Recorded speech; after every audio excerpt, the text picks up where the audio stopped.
were already talking about the Syrian war and the refugee influx, in quotation marks, to Europe from the Syria, but meanwhile we've experienced a lot of events. We do talk about migration, we will talk about migration, the actors change, the topic stays the same. So it was the Syrian war, then we've been talking about the tragedy in Afghanistan for decades, then we had the economic crisis in Venezuela and the Latin American migration. Today we are talking about the Ukrainians. Who knows what's going to happen in the next 6 months?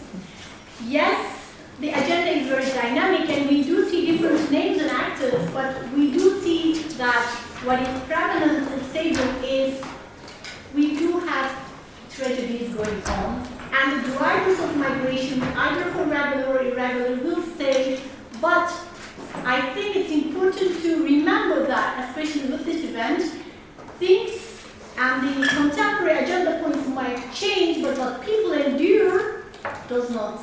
So today we would like to remind us again what has been going with the Afghanistan and also the Afghan refugees in Europe. So we have a very dense program to go to start with a keynote speech, and then we will have a short Q&A, then we will have our first panel, and then a break, and then we will have the second panel. Of course, we will also have live updates, so we will listen to the real people. We will have online connections, and we will have a small play to really show you what's going on that is not reflected on media, but on the real life in Afghanistan for women. And we will end up with a very nice iftar and dinner, which is based on Afghan culinary delicacies. So let me please welcome you, Mr. Alexander Sorel, who is a senior advisor to the Executive Director of the European Union Asylum Agency. He particularly coordinates the EUAA response to Afghanistan crisis in the external dimension. So following up his speech, I'll give floor to you for your Q&A. So please welcome Mr. Alexander Sorel.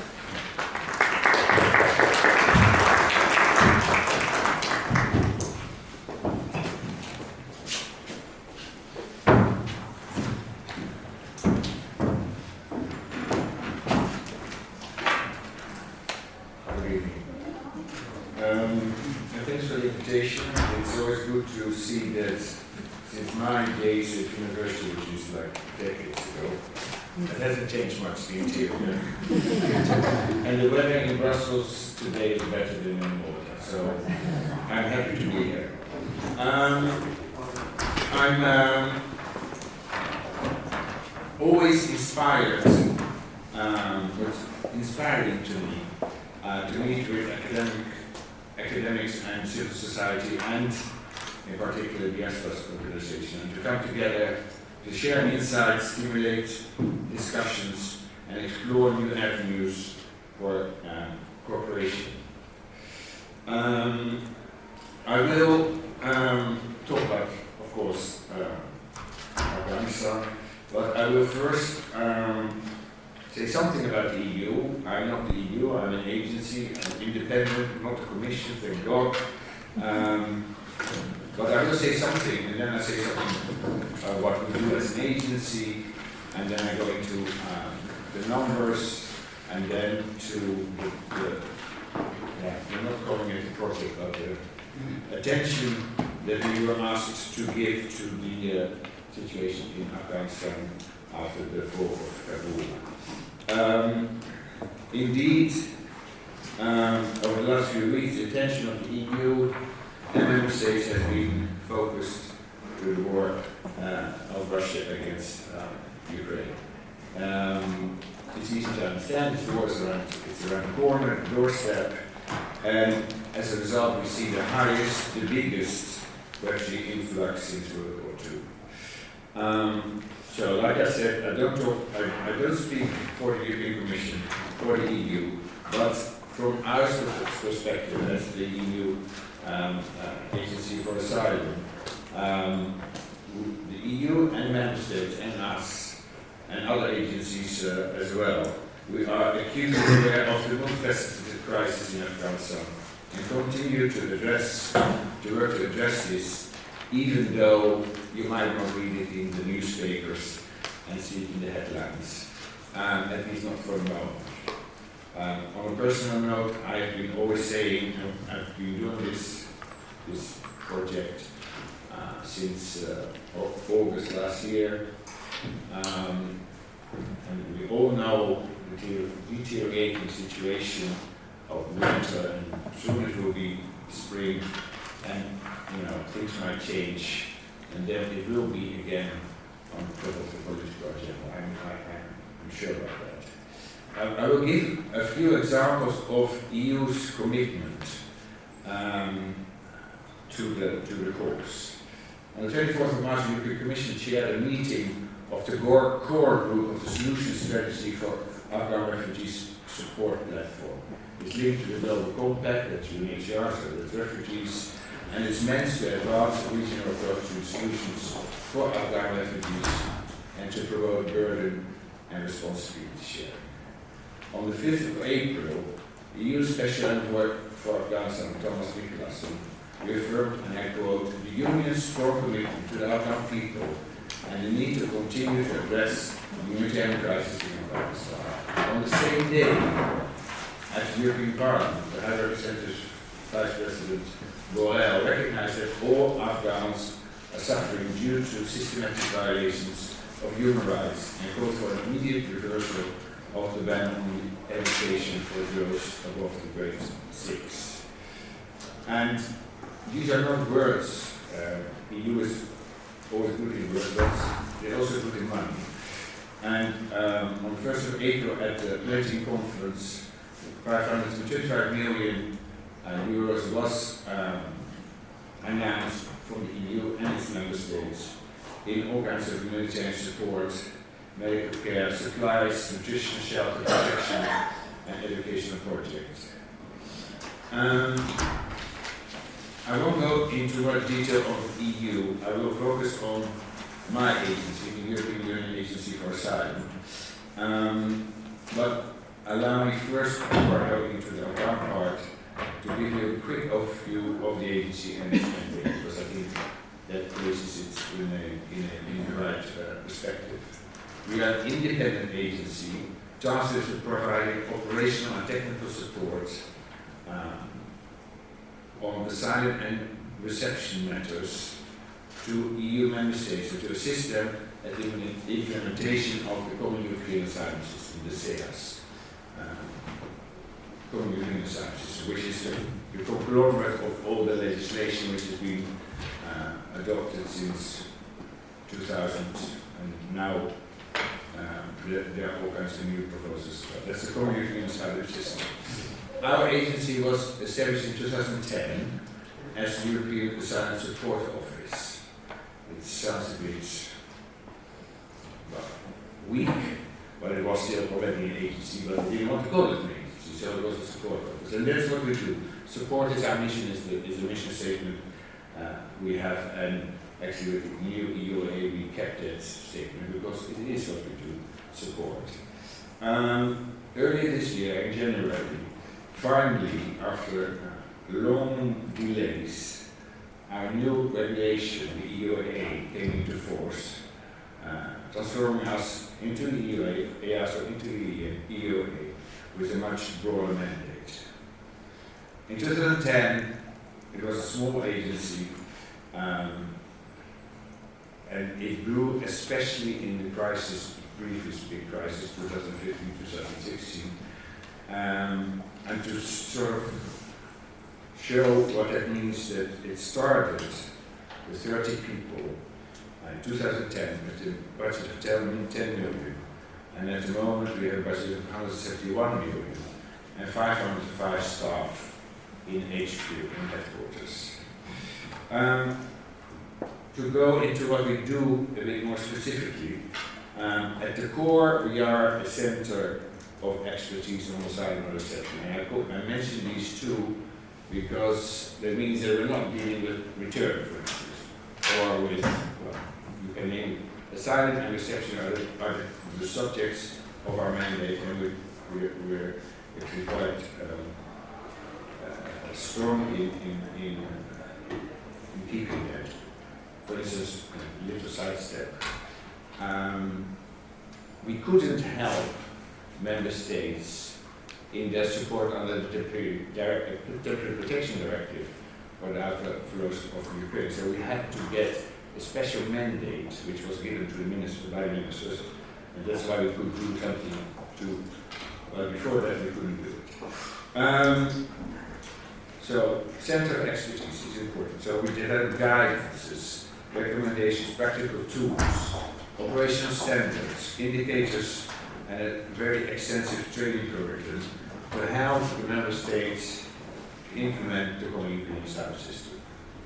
We recorded since 2012, I think, yes, 60,000 participations in our training activities, and it's quite important because training is like the base of all the people who are working in education and asylum activities. They have to have a good training, and it needs to be something which is not different in Germany than in France, but ideally from us, and then it means that it's at the EU level. We are very dedicated in supporting member states in identification, assessment, and referral of applicants with special procedural and reception needs, such as unaccompanied minors, victims of THV, human beings, and LGBTQI applicants. All of this helps member states to implement the current legislative framework of the SEAS in a correct manner and to ensure that it is done in a fair and expedient way. All this contributes to something which is very important because, of course, all the member states started as individual member states and had all kinds of different laws and administrative, procedures. So what we work on, and it's the training and the guidance and all the things we do, is to try to get more convergence in the application of the European asylum system. The aim is having different member states apply the legislation in the same way so that similar cases are treated similarly. And we all know that's not yet the case. But it is a goal which we will pursue for a long time still, I think. We also, and that's new from the crisis of 2015 to 16, we also deliver significant operational support on the ground to member states, especially if they are in a situation of pressure or that, maybe their way of implementing is not the most perfect way. Let's be nice. At the moment we are operational in 9 member states. When I started 5 years ago, I think we were active in 2, Italy and Greece, obviously, the Cyprus, Malta, Spain, so that was the whole south, sort of. But the current executive director, my boss, Nina Gregori, she is very much about that the agency is not for the south, or it's for all member states. So Belgium was the first member state outside the Mediterranean to ask for support in the reception. The Federation has a problem, we all can read it in the newspapers, and that sort of broke the spell of EASO is only helping the south, which is what it was for whatever reasons, but it's now. So the Netherlands asked for help, where I come from, and under the temporary protection work that now is rolled out because of the decisions by the Council, or proposal of the Commission.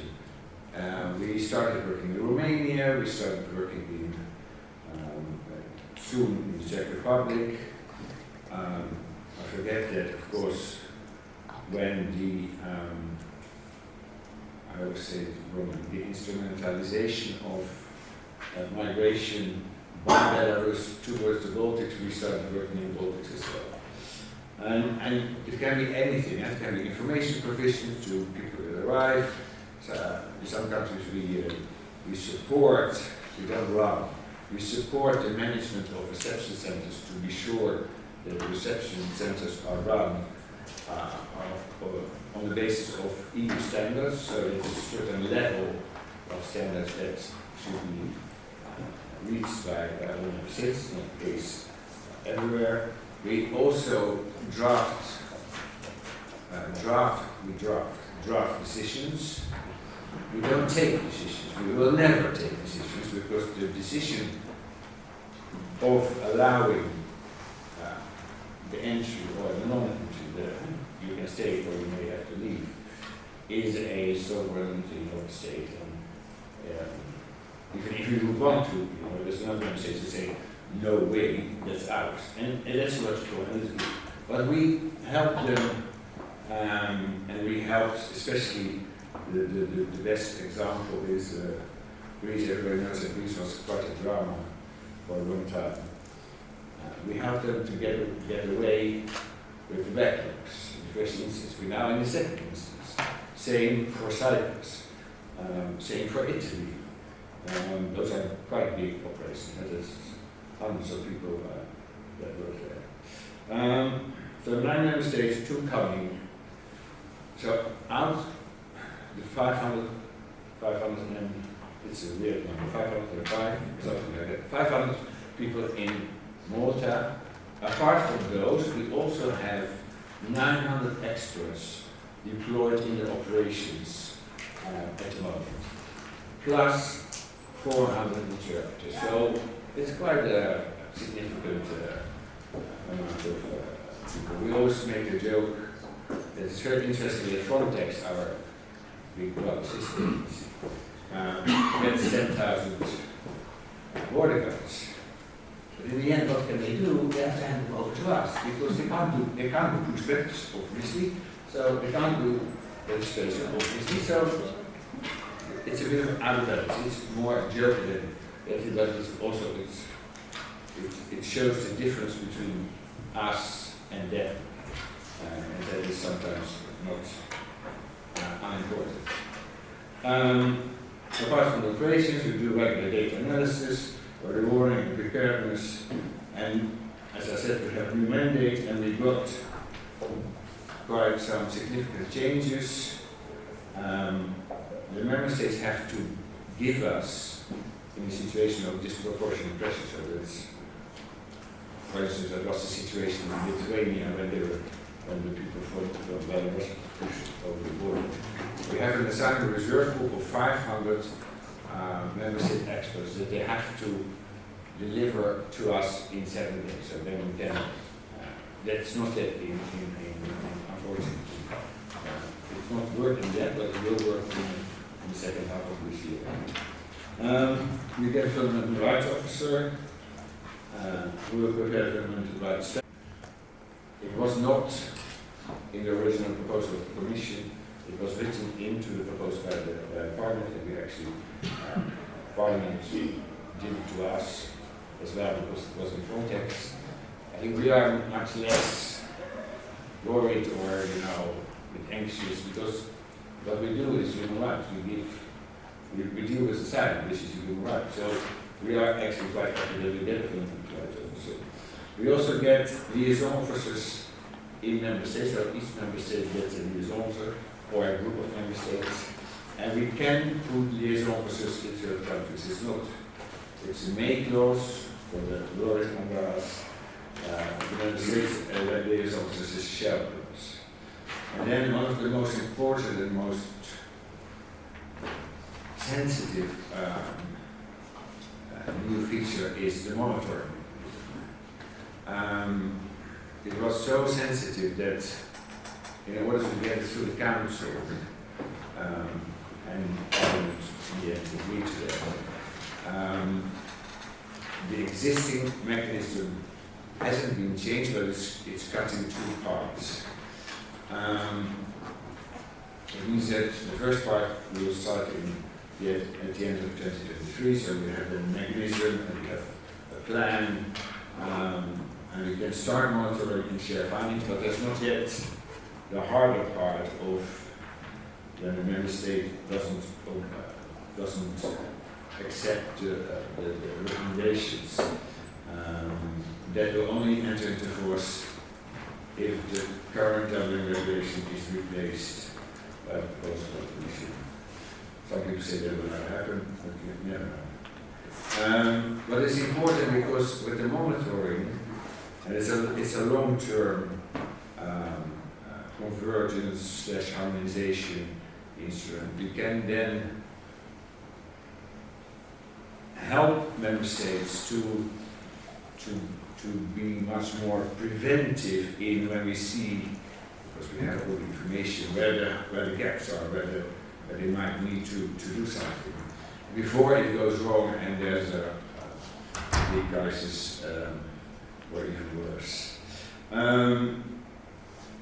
One of the things that is a bit, and it's very EU, so they gave us new tasks, but they didn't give us new money or new people. So we're still sort of talking with the Commission to get it and through Parliament, of course, because they're the budgetary authorities. Okay, this was agency. And now we'll talk about the asylum situation for Afghan applicants. I will share some data on displacement from Afghanistan on the asylum situation of Afghan applicants in the EU. And just, I will mention some statistics that they will be published in our flagship Asylum Report 2022, which will be published in June, and there's a big event somewhere in Brussels, I don't know exactly where.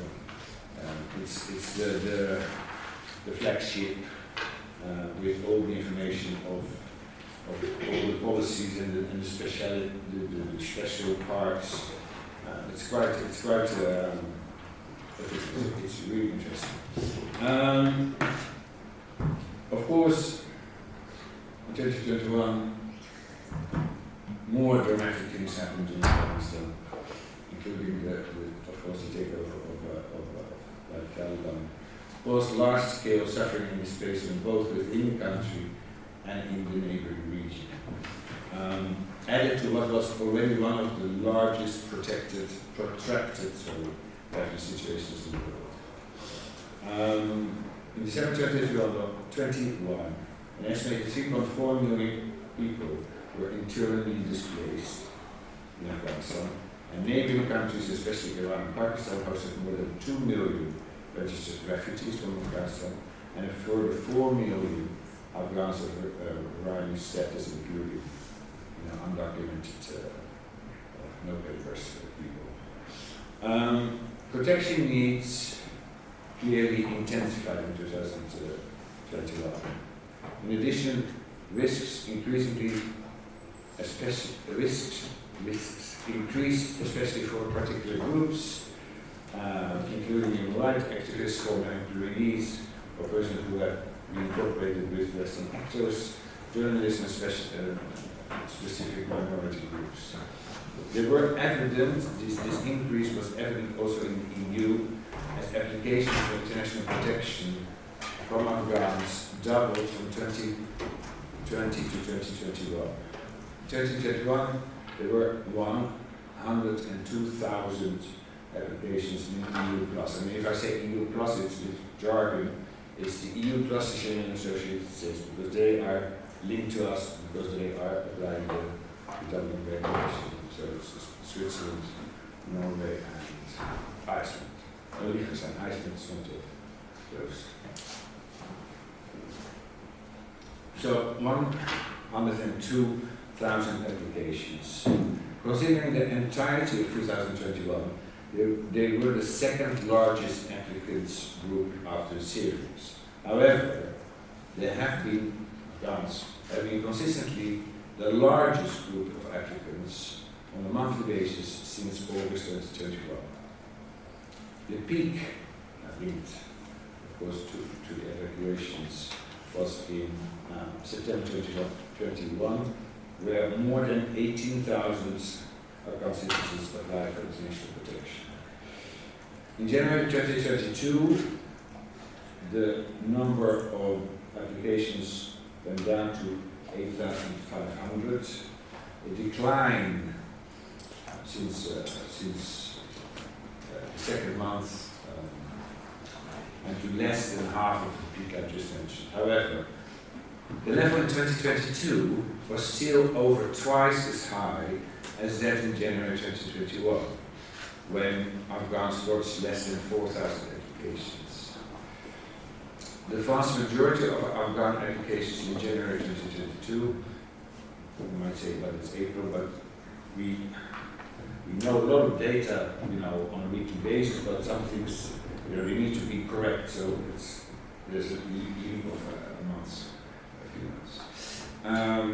So the vast majority were lodged for the first time, whereas 11% were repeated applications.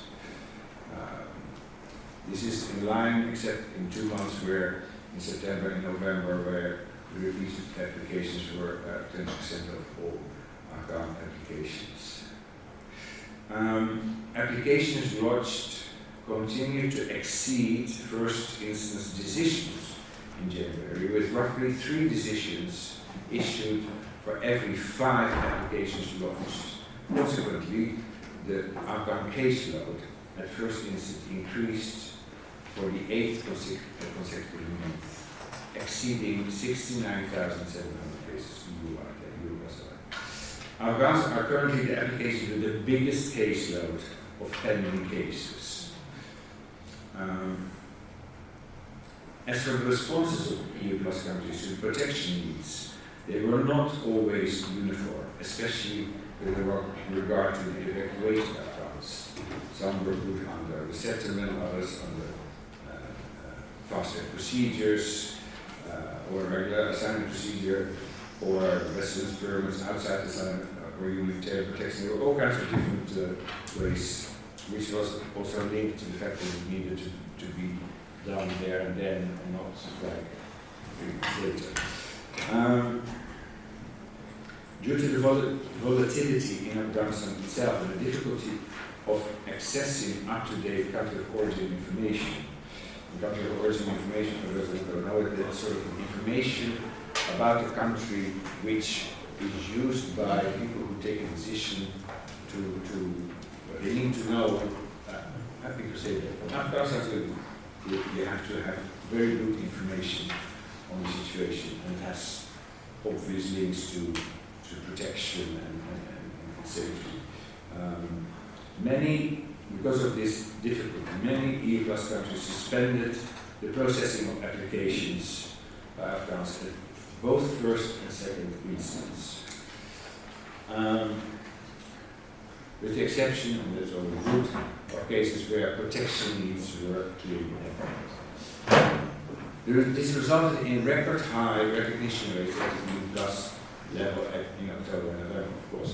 If you don't take decisions, but you only take decisions on the ones who get protection, the recognition rate the rate of people who get status, refugee or social protection, goes up. It was above 90%. However, when the suspension was waived by more and more member states, the recognition rate began to decline down to 70% in December and 66% in January. Still, recognition rates for Afghan applicants are considerably higher than the average EU plus recognition rate for all applications, which is 38%, so it is half, or almost half. Could you wrap up? You don't mind? But then you missed the most important thing. Then please go ahead, just the things that are amazing. I've got 20 minutes, huh? Yeah. Okay.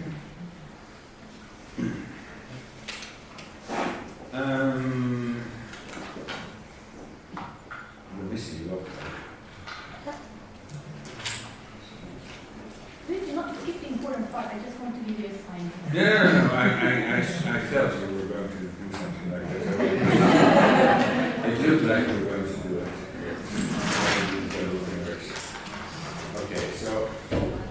go to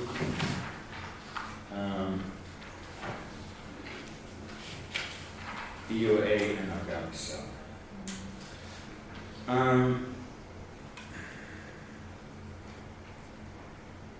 We were not active in Afghanistan. We were active, of course, vast majority in the EU, and we had we did some capacity in what we call the external dimensions, so outside EU, Western Balkan, Turkey, and the Middle East and North Africa region. Afghanistan was not our part. In 31st of August last year, there was a special JCA Council who gave us the mandate to do work, to start doing something in Afghanistan. And that, we started to roll out what we call the whole of route approach. I will make it shorter. Whole of route from the end to the beginning, so from member states back to Afghanistan. We did a lot of things about Afghans, country of origin, guidance, all kinds of special meetings on special subjects, on exclusion, inclusion for Afghans. So that was the work in the EU. We did more on Afghans, the rest of Afghanistan, Turkey, and then there was the region around Afghanistan. There's a lot of organizations active here. We do a lot of good work and spend a lot of money, and we're not going to duplicate that. So we said, okay, we want to know who does what where within the field of asylum and reception, which is our mandate, to make sure that we don't duplicate. I won't say anything on the platform. You can ask questions here. So to have an evidence-based, have an evidence base of what we shouldn't do or what we should do, we went to all the international organizations and all the responsible DGs in Brussels, UNHCR, IOM, ICMPD, the Red Cross, the Norwegian Refugee Council, which was very active in Iran. We went already to a study visit in Islamabad, because you can read a lot of things, but if you're not there, to see at least have it. And I will go in June to a conference in Iran, which is quite interesting because it's very, until now, very closed countries, as you know. There are negotiations still going on the nuclear part. So what we try to find out is what could we do in capacity building and where we have added value. And for us is information provision, so the information given to individuals on procedures and stuff like that, and vulnerabilities. I mentioned that already. We have all kinds of tools and stuff like that. We also decided we won't do it on our own, but we will go through partner. UNHCR, IOM, we start with ICMPD in Vienna, and make use of existing frameworks where there's already a group of countries, for instance, we have Budapest process, Prague process, and regional team Europe initiatives, of course, of the Commission. So we're going to link up to that. And last point, if member states want to, and when it's deemed appropriate, and at the moment it's not appropriate because both Pakistan and Iran are quite reluctant to talk about the subject because of alleged pull factor implications, we are ready to explore options to support the scaling up of resettlement.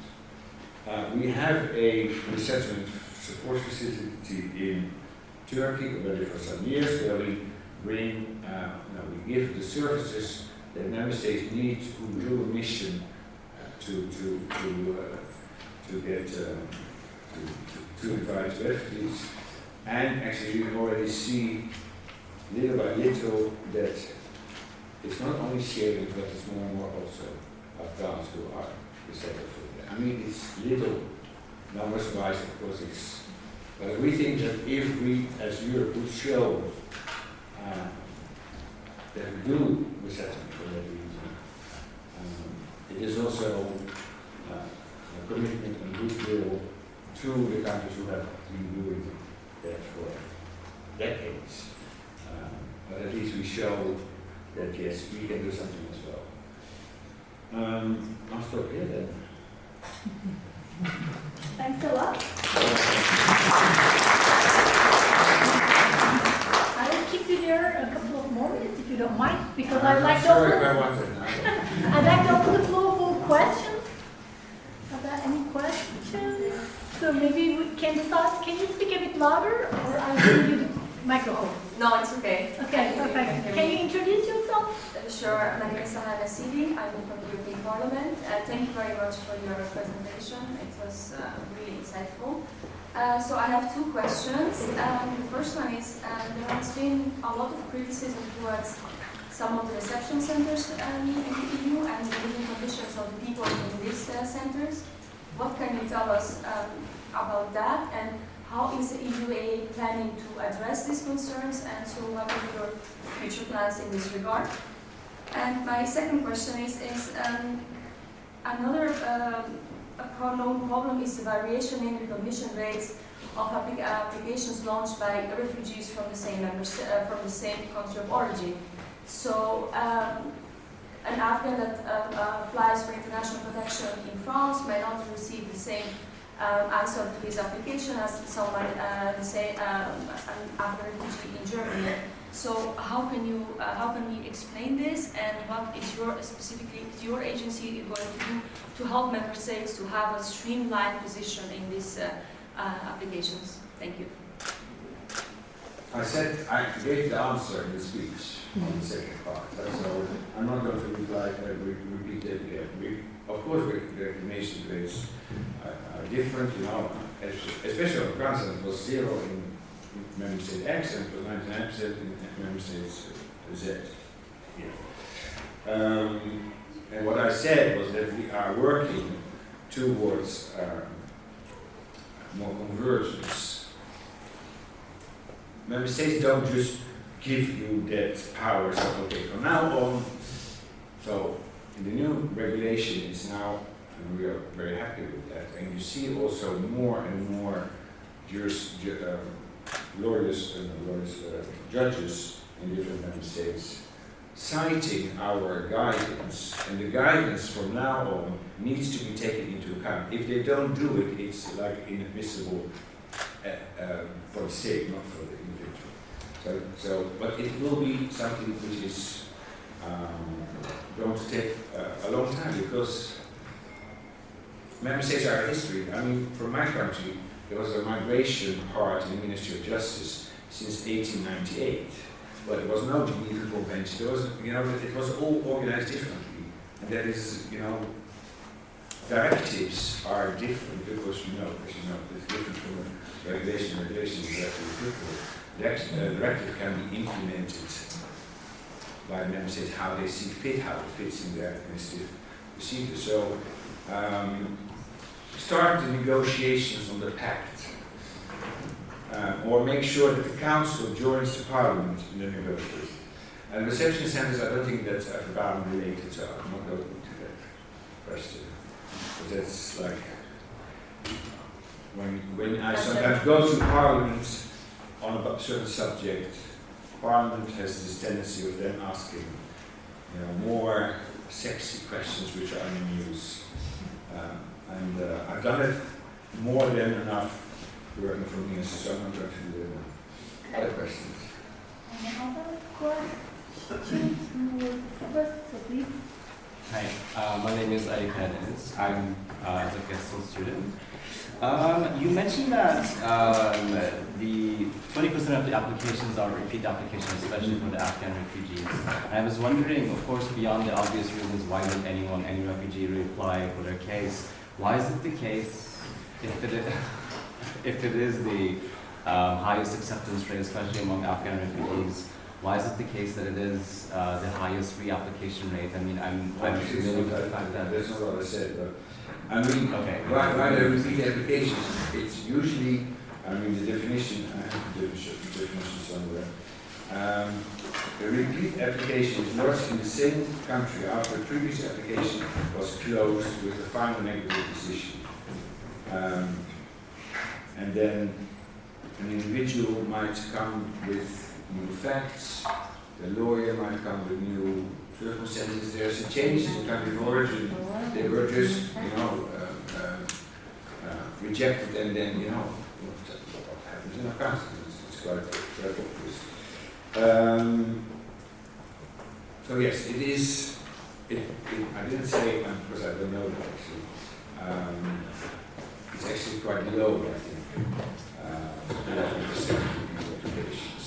If you think of the changes that have happened since August, you would have expected much more. I don't know whether that answers your question.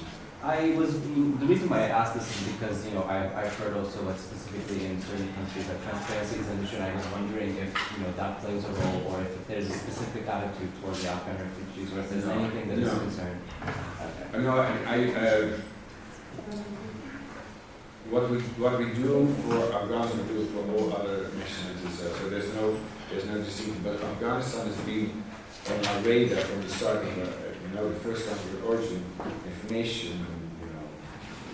The reports like this, the whole public on the website was on Afghanistan. The first country guidance was on Afghanistan because it's been a part of an issue.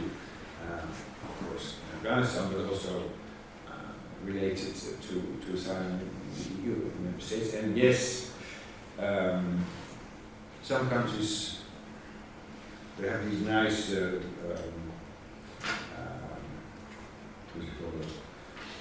pictures where you can actually see the differences between our own mention names. But there were countries where it was only 5%. And if somebody knows that you can get another country 90%, what will they do? They secondary move. And it's not understandable, because it actually is understandable. So that's why we want to bring it much more closer together. But it's a long process of pushing, and not all member states are willing to embrace whatever we produce from the start, although they all work on it. And we don't make anything which is not part and parcel of negotiations with member states. I think we can get one more question. I think you were first. My name is Vrije Universiteit Brussel for ICRE. I wanted to have a question about the support platform you have talked about. You said you had a meeting last month. In terms of the timeline for meeting, is there any specific time when the platform meets? You mean the actual platform, right? Yeah, the one, and the main topics that you discussed. Well, actually, we had a discussion, because he knew it was the 28th, because I thought it was today. The 28th is the next platform.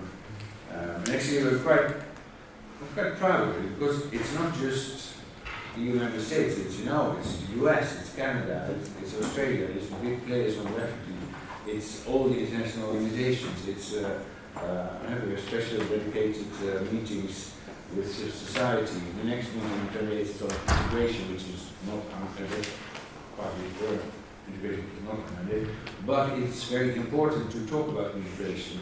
So we talk about it, and we hope to COVID permits to have the first real meeting, face to face in June of the platform. And don't ask me guys, the 28th is and the topics are always sort of made available 3 or 4 months in advance. So there's a document on all the planned subjects from April to June for sure. And we bring it with them. So. Thank you very much You're welcome. for the talk and answer. So now I would like to invite our panelists and the moderator, Ahmed Yar, to revive the discussions around the conditions of Afghan asylum seekers in Europe.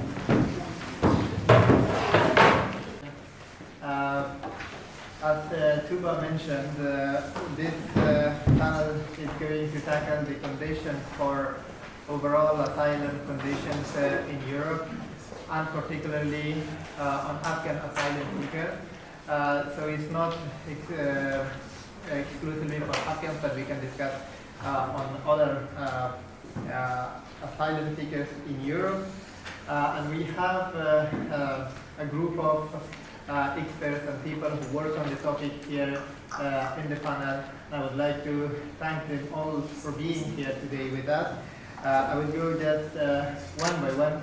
But before that, I want to mention we had two guests from the European Parliament, but unfortunately, due to some urgent engagements that occurred to them just today, they could not come, or they may join us at the end of the panel. So that's why we still keep their names, and we are hopeful that they will join us. So here we have with us Ahmad Rishad Jalali, who is working for ICRE. ICRE is the European Council on Refugees and Exile, and he is also a member of expert group on the views of migrants at the European Commission, and a board member of the Afghan Refugee Expert Network in Europe. He studied in Liverpool in the UK, also in India, political science, migration, and we are very lucky that we just have our panelists here. Then we have at the panel with us Selma bin Khalifa. She studied law at the Faculty of Law at the UAA, and she is a member, or she works at the Progressive Lawyers Network in Brussels since 2001. Salma had been working extensively in practice and also in theory on supporting and helping asylum seekers in Belgium. She has extensively supported Afghan asylum seekers in Belgium. In 2004, she received the Christian Prize from the Brussels Bar, and she will be talking today about the protection for Afghan refugees in Europe and in Belgium, and also recommendations. She will have some recommendations from other countries on the topic. Then we have Lina. Lina is my former colleague at CEF. We used to work together on migration policies. I'm very happy to have Lina also with us. So she worked extensively on minorities, criminalization of humanitarianism, migrant smuggling, anti-Gypsyism, and a lot of other topics relevant to home affairs at the EU. Last but not least, we are happy that we have you here on time. Ahmadine Badj. She is a senior political advisor with the Left Group at the European Parliament and Leave Committee. She has worked for more than 9 years on different topics, including law, fundamental rights, border surveillance, and Frontex. And she is currently following for her group most of the files on migration and asylum and the European Pact on Migration and Asylum. So I would like to welcome you again here today. It's a great pleasure to be here and tackle this very important topic.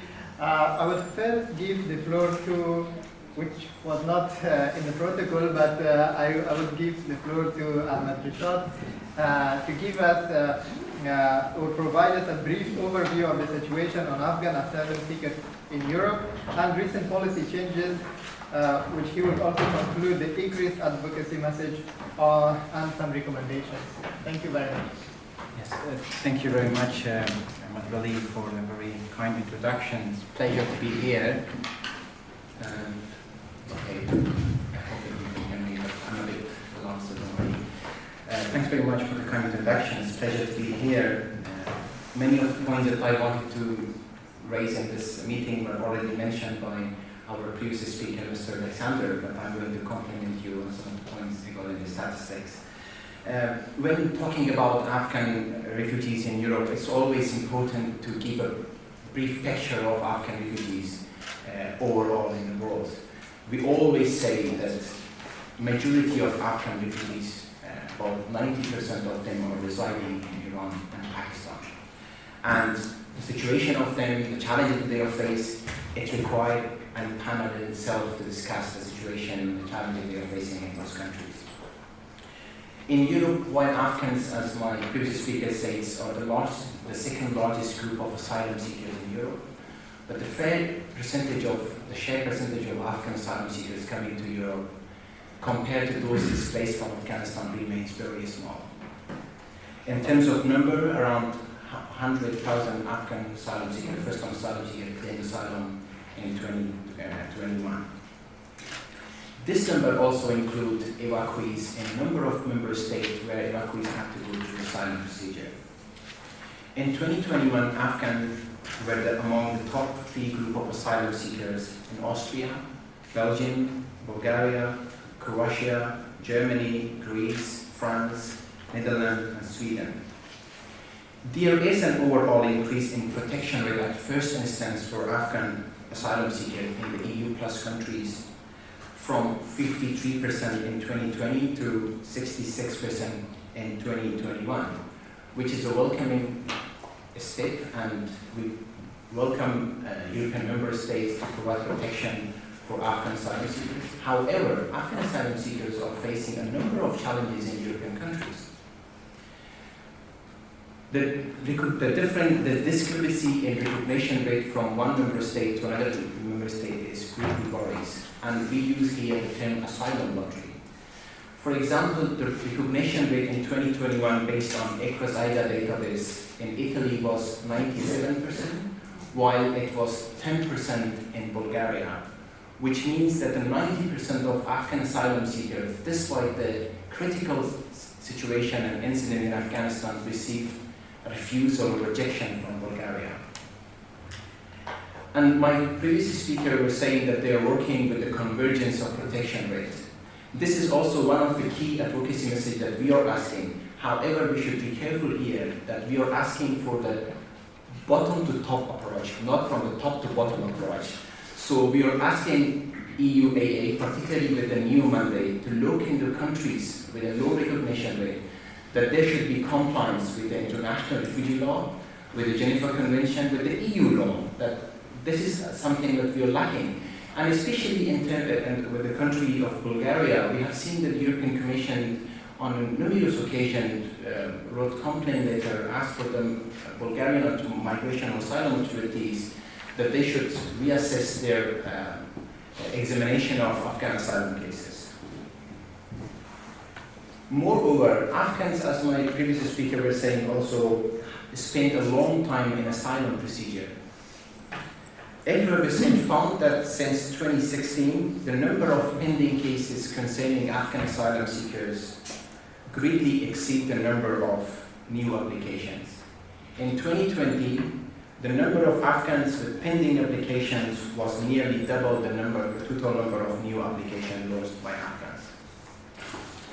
Following the collapse of the Afghan government in August 31st, many European member states suspended deportation. With deportation, they also suspended examination of asylum cases with those that they do not fall under the Geneva Convention. And it is still the case in some member states. For example, Netherlands suspended the examination of asylum cases until August 2022. Which the suspension of asylum cases already added to the high number of pending cases. At the end of 2021, Afghan had the most pending cases across EU plus countries, with 70,000 pending cases. In member states where the examination of asylum cases has been resumed, there are worrying developments coming.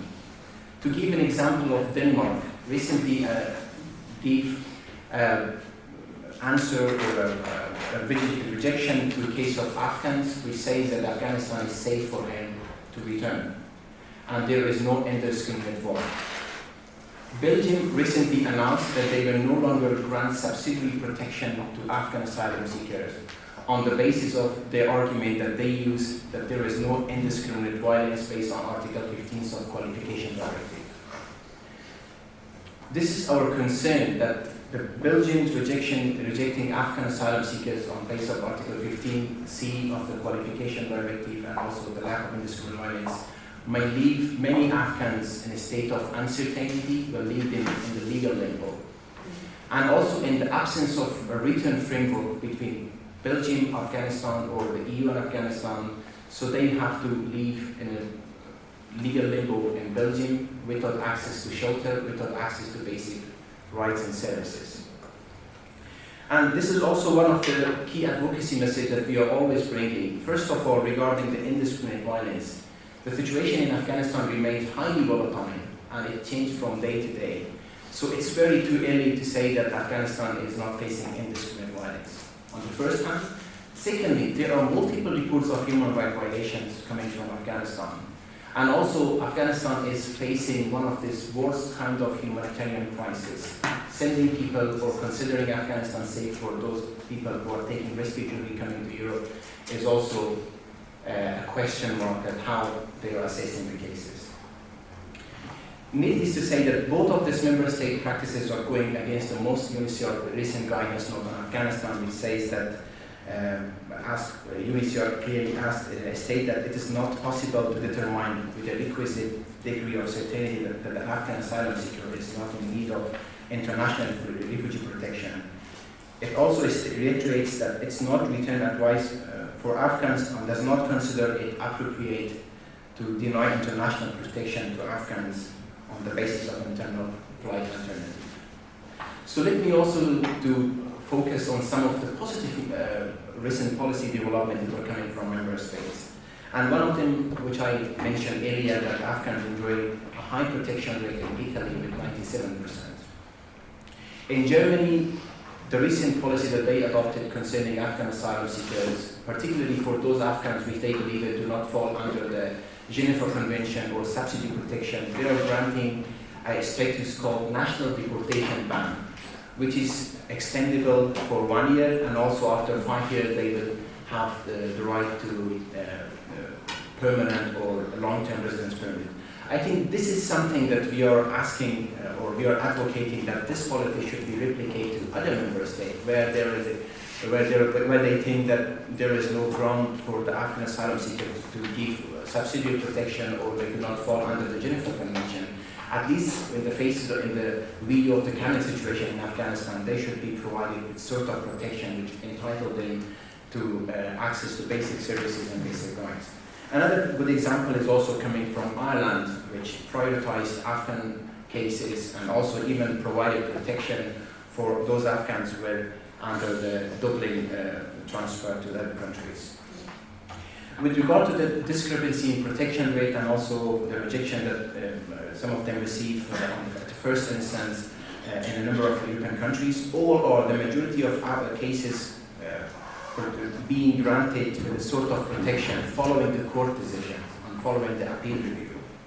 For example, giving the German example, in Germany, appeal administrative courts against such decision had a comparably high success rate in the last years. In 2019, 8,649 Afghan nationals were being granted some form of protection in court procedures, in comparison to 9,100 rejection of appeals. In Bulgaria, where they had 10% protection rate at first instance, majority of them received protection following the court decision overhauling the asylum authorities. What does this tell us, and what does it illustrate? It illustrates that there are flaws in the decision-making of asylum authorities, and we are asking that they should be carefully examine the application of Afghan asylum seekers and based on the available reports coming from the ground. On the, shall we follow up? Okay, so regarding the EU's response to the situation to crisis in Afghanistan, I think this is also a very important point that I wanted to touch upon this. Since the crisis took place in Afghanistan, we appreciate the EU's and its member states' efforts in evacuation and also in providing protection for those Afghans addressed, but still the selection process, the sharing information is a question mark that we as civil society are always asking for transparency and also advocating for increase in number of resettlement and also in number of humanitarian admission to Afghans at risk. Regarding the point that our previous speaker raised that they are working to increase resettlement and safe pathways for Afghans from neighboring countries, but this is considered as a pull factor. However, based on our analysis and also based on discussion with UNHCR, with the two countries neighboring Afghanistan, such as Iran and Afghanistan, they always think that this is also somehow a tool that the EU should play a share of responsibility. For example, UNHCR, in many occasions, they say that so far they have a very good working relation with the Iranian government, and so far they are submitting the departure cases of resettlement for Afghans to different countries, Australia, to Canada, and they soon start resettlement procedure or departures to Finland. So this is something that the host countries also, in our analysis, consider as a responsibility sharing with large refugee hosting countries. Just to quickly on our work in Afghanistan and also key advocacy messages, why Afghanistan, like ECRA's work? Afghanistan remains a high priority or priority country for ECRA's work for the past several years, where before the fall of the Afghan government, our focus was mainly to focus on deportation and influence deportation policies of the EU and its member states, advocating that there should be no one deported to Afghanistan. Unfortunately, since the fall of the Afghan government, our objectives and work on Afghanistan have been broadened, that now we are focusing on EU's external policies that address the root causes of migration, situation of Afghans in Iran and Pakistan, advocating for increased safe and legal channels for Europe, and as well as, most importantly, access to asylum in Europe for Afghans fleeing war and persecution in those countries. And we are also supporting a number of Afghan diaspora refugee organizations in a number of European countries, their advocacy supporting their advocacy effort at the national level, where we think that they might have influence and they can have influence the national policies. And Afghan diaspora organizations have their own strong voices, but we are providing a platform, facilitating their meeting with policymakers at the EU level, at the member state level, that they could bring their messages, they could bring their concerns to the EU policymakers, and when the EU and its member states are designing their policies. And one of the key, I will wrap up with concluding that one of our key advocacy messages that there should be fair treatment of, fair and equal treatment of people fleeing war and conflicts. So people shouldn't be judged or being discriminated on the basis of race, religion, on nationality. So all people who are fleeing conflict, persecution, war should be provided protection in Europe. And I will end up by reminding that still 90% of all refugees are residing in the developing countries or in the global south. So a small number of them are coming or meeting their way to Europe. Thank you.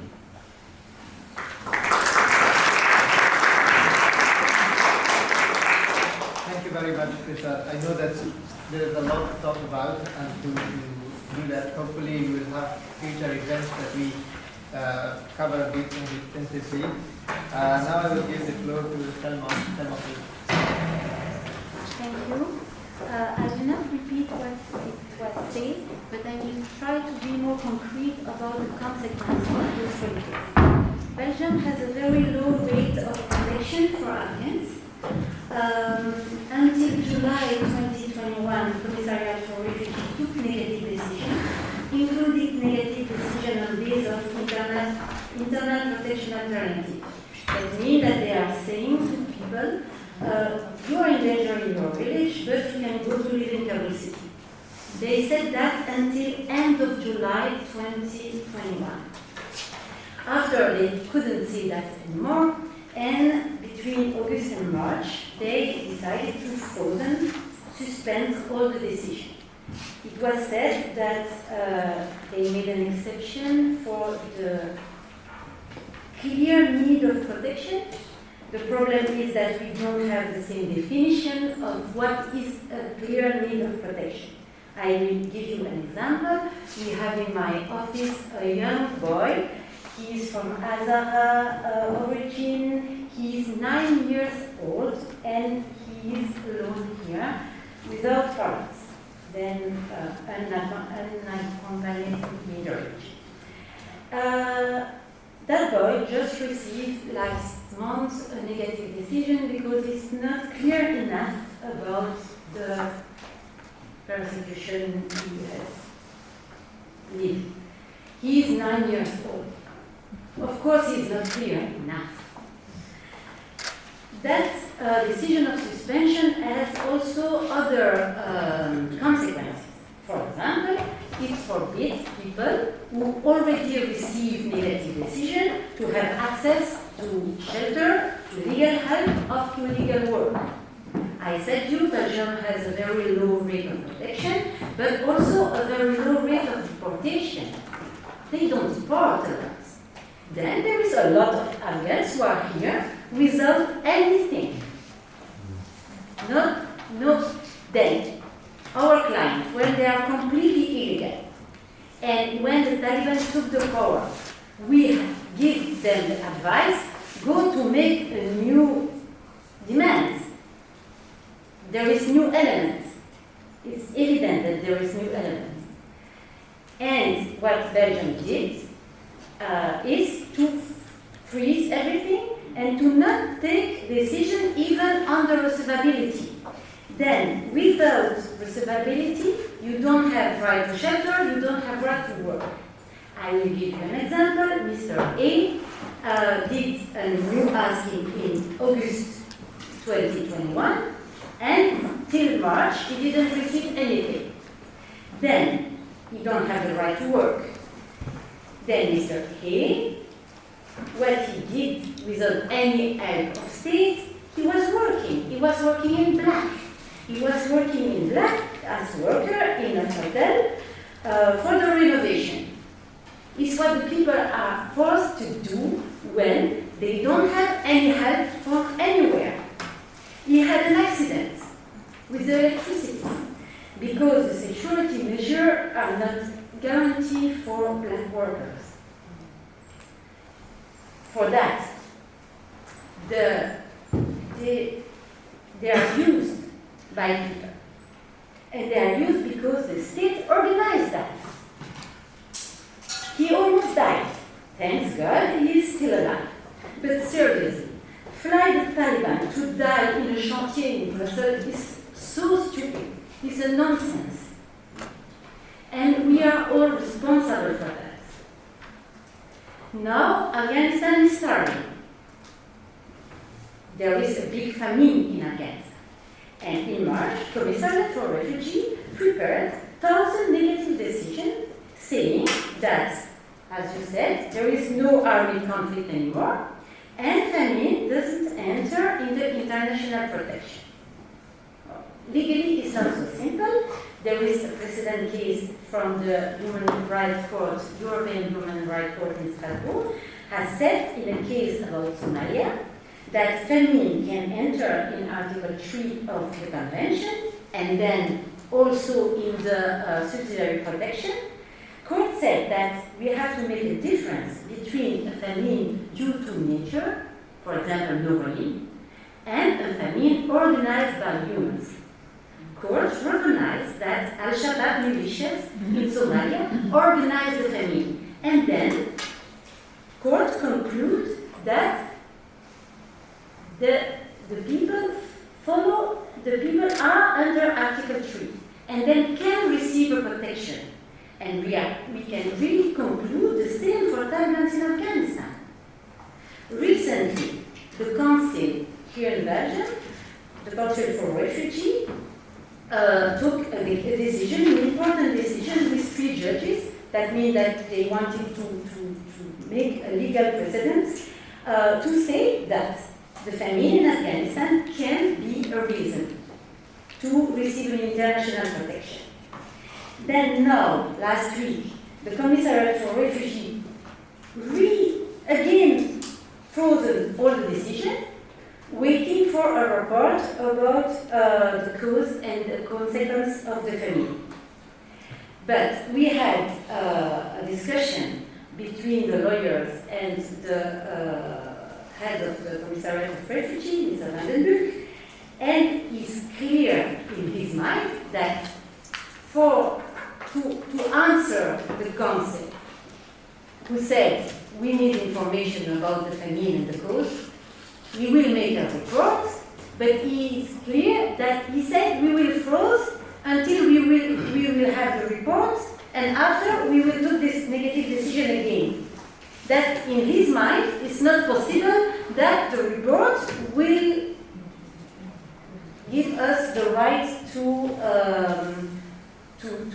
have the protection for Afghans. Then what asylum seekers need now is that information report of international organizations to say that the fact that Afghanistan is starving is a reason to receive an international protection in Europe. Thank you.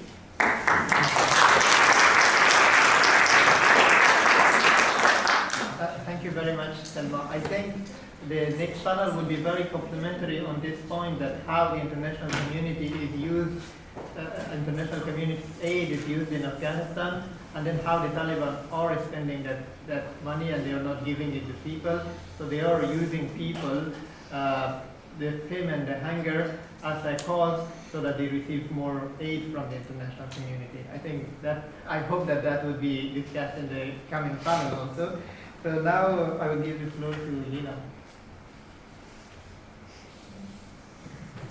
Hello everyone, and my name is Lina Bosuruta, and I'm research fellow at CEPS, which stands for Center for European Policy Studies, and it's Brussels-based intern. And we are, I have several colleagues and former colleagues here, and in our unit we focus mainly on justice and home affairs policies. So we are basically following what Parliament, Commission, also EU agencies like EASO are doing and have been doing, and trying to provide some evidence-based recommendations and advice.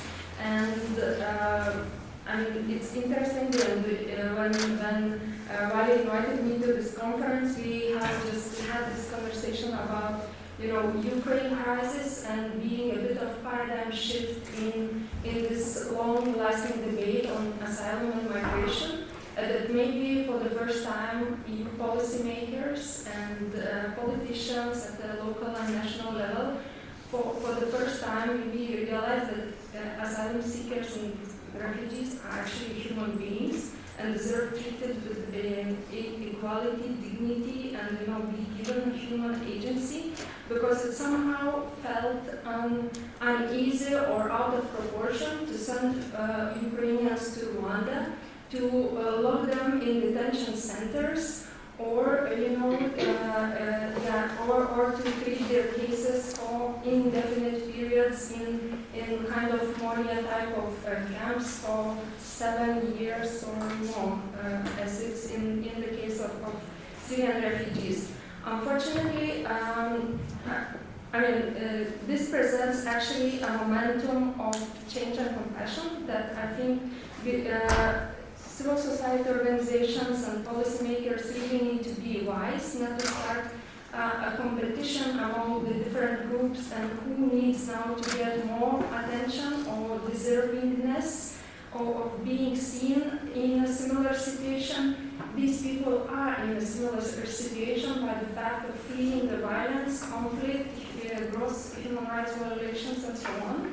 And EU's laws are clear. They, as they are written, they are not treating people by color. Unfortunately, some of EU policymakers and national policymakers are, and this needs to be taken into account. So we see that in EU's migration and asylum policies, and I have been working in this area for 7 years, and we have been putting a lot of evidence and proposals to change it. We saw that a lot of things in the new pact have been rolling back in terms of protection, in terms of procedural safeguards, in terms of those responses that would rather protect than detain or contain people or externalize their responsibilities towards the third countries, or refugees are supposed to stay in the country of the first entry, therefore creating this unequal distribution, and for instance Greece, Malta or Italy having to carry or to be responsible for majority of applicants, and for the long time countries, especially in the Visegrad bloc, have been happily blocking any kind of initiatives or decisions to share, to act in the spirit of solidarity that is actually within the Treaty of Functioning of EU, very important, Article on Solidarity, and which is basically, when those countries, Poland, Slovakia, Czech Republic, have been arguing against non-relocation of people from Greece and Italy, and under that time made relocation arrangements. They kind of also try to put this argument, these people are not culturally similar to us and so on. And Court of Justice in Luxembourg was very clear in that instance that such arguments are not legal, unacceptable, and that EU law should treat all the asylum seekers in equal terms. Now, interestingly, the same countries, especially, let's say, Poland or Slovakia, paradoxically ended up the ones who are now carrying this burden. I mean, they are still not resorting or asking for solidarity or relocation in this similar fashion. However, maybe they don't need it because people are given agency and free movement, basically to self-relocate.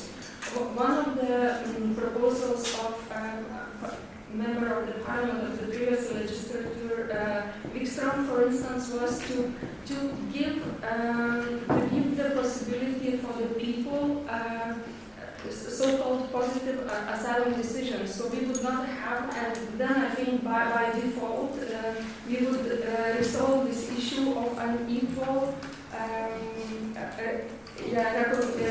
recognition rates that Jalal have been mentioning, because should we have mutual recognition of asylum decisions, then it should be very clear that no matter if you have been accepted in Italy or accepted in Bulgaria, you could travel in between those countries.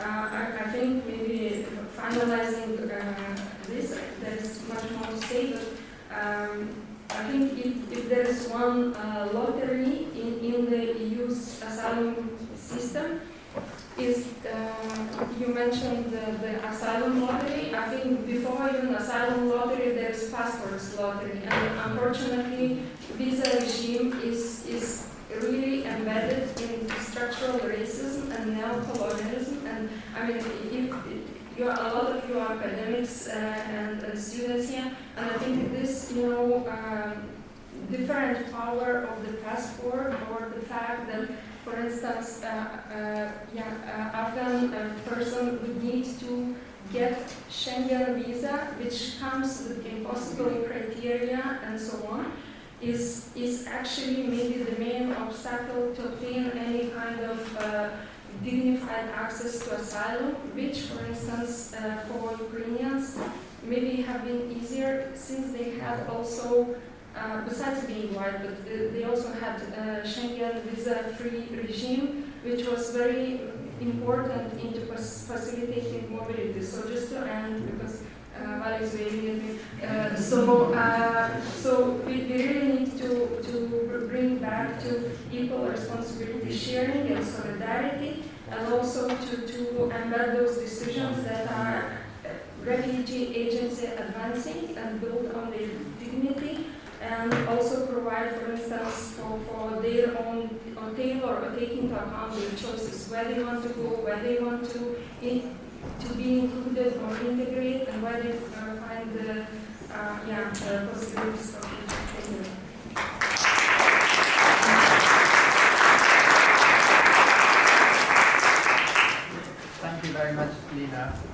This is the most difficult part of motivation, is to push people for time.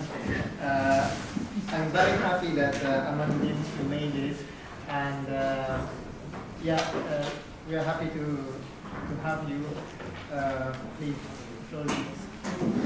I'm happy to be here. I didn't have time because I accepted yesterday to speak, so to prepare, and I was in many negotiations today, including about the tax files. So, but I will be happy. I still have notes prepared, so bear with me, and I'm happy to answer any questions. And please, 2 remarks before being also having been outside of the parliament. So.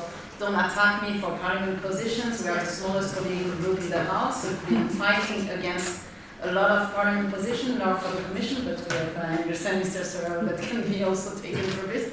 So, but I will talk. I hope that with my presentation I can give you an insight into a bit the political landscape in the European Parliament and at the EU level. The first thing, I mean, I've been working on this issue for the past, I think, 15 years in NGOs before, and for 9 years in the European Parliament. And I have to say, when I started in the European Parliament, we were discussing, access to healthcare for undocumented migrants.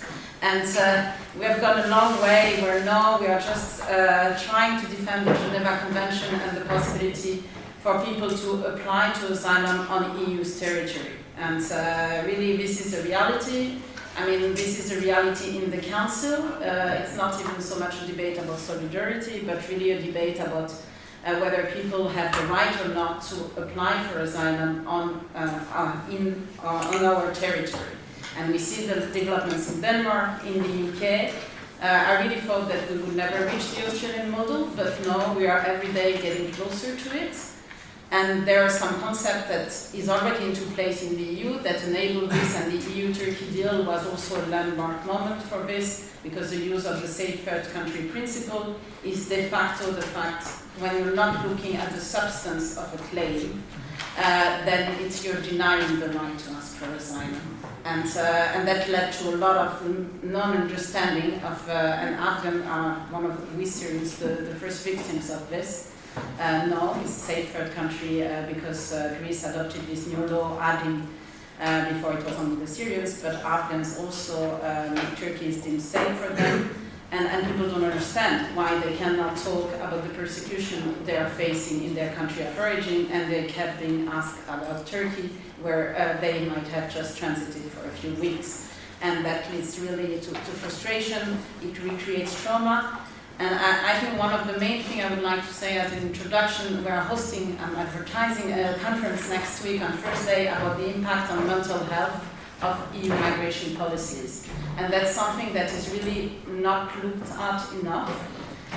Because of course there is the persecution and what the people have gone through in their country of origin, which is really strong. You have what you experimented on the way, but what they have been experimenting in the last years, whether when they've been trying to cross EU's external borders, so I'm not talking about the border between Afghanistan and Iran and all of this, EU's external borders, whether in Bosnia, in Lithuania, Latvia, Poland, or Greece, I'm taking the most well-known example, is this violence has created a deep trauma. And we'll have next week at least 3 refugee testimonies about this. From Libya, Greece, and also a refugee in Belgium who experimented 4 years of trauma in Bosnia, and who is now safe in Belgium. But I think it's something that is really overlooked, and it's long-term lasting consequences because people are increasingly attempting to kill themselves, but because of the violence they experimented because of EU migration policies. And the limbo situation that many of you talked about is also part of recreating a trauma. Because we've been with our group, I've been myself many times over the past 9 years in Greece, in Italy, in all, different EU member states and also outside of the EU. But the situation we've seen in the EU, the trauma that people are under, in the past 6 months I was in Bosnia and in Greece and Lithuania and Latvia, because of this limbo, the Afghans in Greece, in the camps, either, I mean, even the ones with recognized refugee status, but who are homeless, obliged to live in a tent in a camp that is now getting closed, and the Afghans who have the safe third country, refusal, being left in limbo is just unbearable. I mean, it's something, and we are creating more and more destitute people all over the EU in these limbo situations. I won't go in about the pact proposals. I mean, for us, it's striking that now with the situation in Ukraine, and some of you referred to it, where we could hear Commissioner Johansson saying it's normal that Ukrainians can join their friends, relatives in other EU member states, that they can move freely, they can take a plane without passports. They issued guidelines against the facilitation directive, it's freedom of movement. As left, we didn't even dare to table amendments like this to the pact because we would have been accused of being open borders. We really welcome this, and we don't want to go into this competition that you mentioned. But then we should learn from this.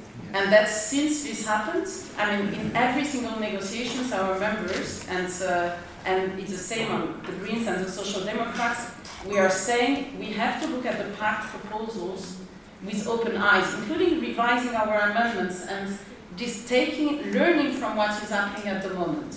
We have to learn from this. But the others stick with including the Commission, saying the pact is the answer. The pact is actually repealing the Temporary Protection Directive.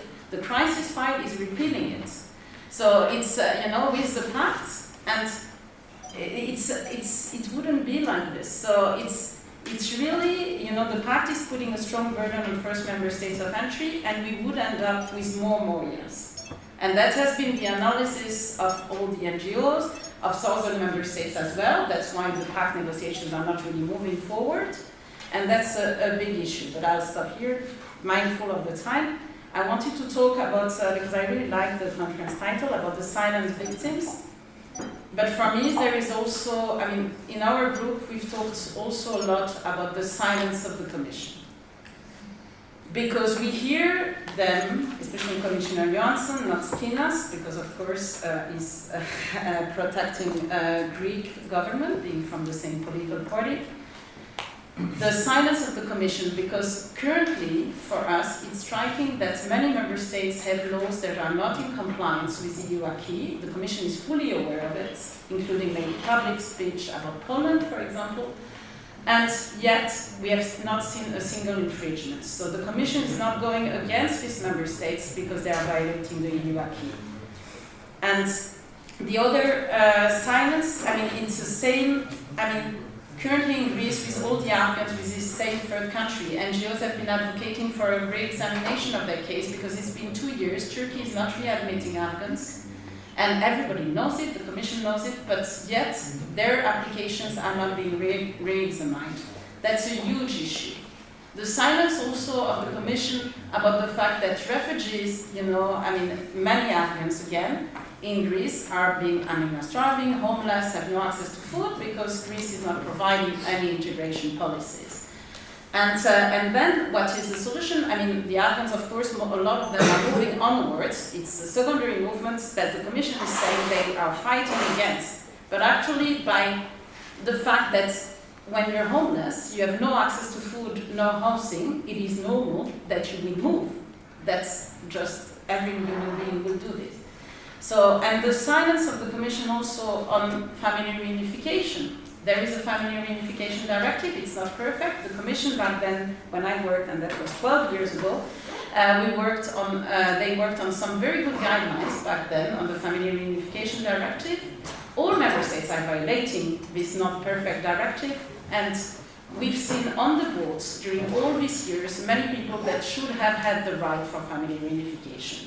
Greece at one point was full of women and children whose husbands were in Germany and Sweden because they had arrived in 2015. The fact that this member state changed their regulation to prevent family reunification by granting the people subsidiary protection on me is a huge issue. And again, one of the key recommendations when we talk about Afghans in light of this limbo situation for the ones in Greece is really also the relocation of Afghans, because the re-examination of their cases, but all the Afghans on the islands should be relocated to other EU member states. Solidarity is key, and there should be fair sharing of responsibility. And the last thing, the pushbacks. This is the silence. We published, I wanted to bring it to you, but then I really didn't have time. We published a year and a half ago a black book of pushbacks that gathered testimonies that represents 13,000 cases. We published a new edition. I think we reached a stage that nobody denies this is happening. We have enough media reports. We have, Council of Europe, Commissioner of Human Rights. The Commission is not denying this. Mr. Skinas, yes, but not Commissioner Johansson. But yet, there is no action on this. People are being thrown into the sea. That's a daily crime. People are being beaten at our EU's external borders, and yet we don't see any action. And the answer so far has been a fake independent border monitoring mechanism in Croatia and in Greece.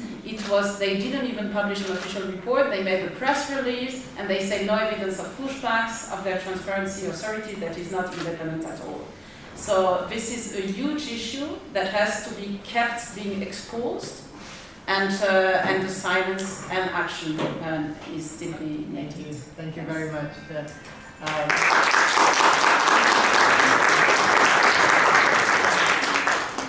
We had a pre-agreement from the people from the Commission to be here, actually, and then at the last minute they decided not to be here. So I hope they start coming and talking to us instead of just trying to stay away from us. So I know that a colleague from Kabul is waiting to talk here to all of us. It's very brave of her because nobody is ready nowadays to give an update on the situation in Afghanistan from Kabul. So we have time for at least one or two questions from the panel, but please keep it short. And I will also ask the panelists to be very brief on your responses. So we should use the microphone because people who are live, they should also hear the questions. Thank you. Okay, we are open to the questions. So, yes, Mr. Joey. Introduce yourself. Hello, my name is Ismail Jai. I'm working at class. I'm training the Afghan refugees in integration program. I appreciate the title of this event,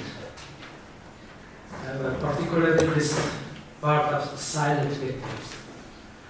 I have a remark to tonight that you are speaking about the silent victims. I think there is a silent victims, but nobody talking about them.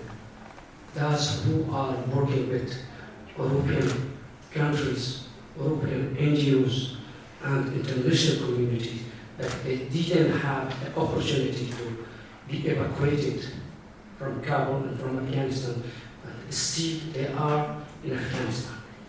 I know someone, they are arrested by Taliban because they are working with international community. But there is no the opportunity for them to apply in Belgian embassy or in European embassy. There is no program, but nobody talking about them. I think there is a responsibility, a moral responsibility for the European country and for the international community to evacuate them and to take a program, to choose a program for finding a solution for them. Thank you. Thank you very much. I think it was more of a comment. The next panel will also reflect on this one extensively. So we can take one more question. There are two questions, so you maybe first and then the other one. Yeah, okay. But keep it please short. Microphone for that line. Hello, this is Shani Sampatullah. I'm a student here in BDA course of Diplomatic Academy, also in ULB. I think I just come to the main points. All the three of you mentioned about the cultural differences, about the mental health of the Afghanistan refugee. I just was wondering about about that, have you ever bear in mind that the people who are coming from Afghanistan, they are related to different cultural bases. If you treat them, have you ever developed some policies to treat them differently? For instance, even if you go to the city as a Afghanistanian, so if you go to the city and see some of the people with an outfit that is not adapted to the EU and this community, even mentally you are torturing yourself. You know, have you ever bear in mind, or have you ever developed a specific social policy to at least tell them to adopt them with this community first, and also to look at those people with two different cultural bases? Thank you very much. Thank you. Yeah, we can select the last question from the gentleman. My name is Simba. I just wanted to follow up on the 9-year-old kid. If he is going to school or is not because he doesn't have documents and stuff like that. Then my contribution was like, if someone is from a war zone, it means I'm running away from danger. I really think that same situation, because I lost my parents when I was 8. Then coming to an office for someone and explaining my situation, and then someone is saying you are lying or something like that, then if I don't have documents, it means he's not going to school as we speak. Then it's better for them to kind of delete some documents which are advocating for us to kind of seek help, so that a person make an informed decision that I'm not going to this side, I must go this side. That is my conclusion. Thank you. Thank you very much. Thank you. So, you want a question? No? Okay. Me? We will have some time later. I think we will take the responses for these questions raised, and then yeah. Salma, maybe you start with the gentleman's question on the 9-year-old. About the 9-year-old boy, he has the right to go to school. He has a tutor, guardian, and it's like that for the minority. The problem is that when they become 18, they have the right of nothing. And sometimes they stay years like that, as minority, with the right to go to school, with everything, and suddenly, the date of their 18, there is nothing more. For that, we are fighting to have paper for them before they are 18.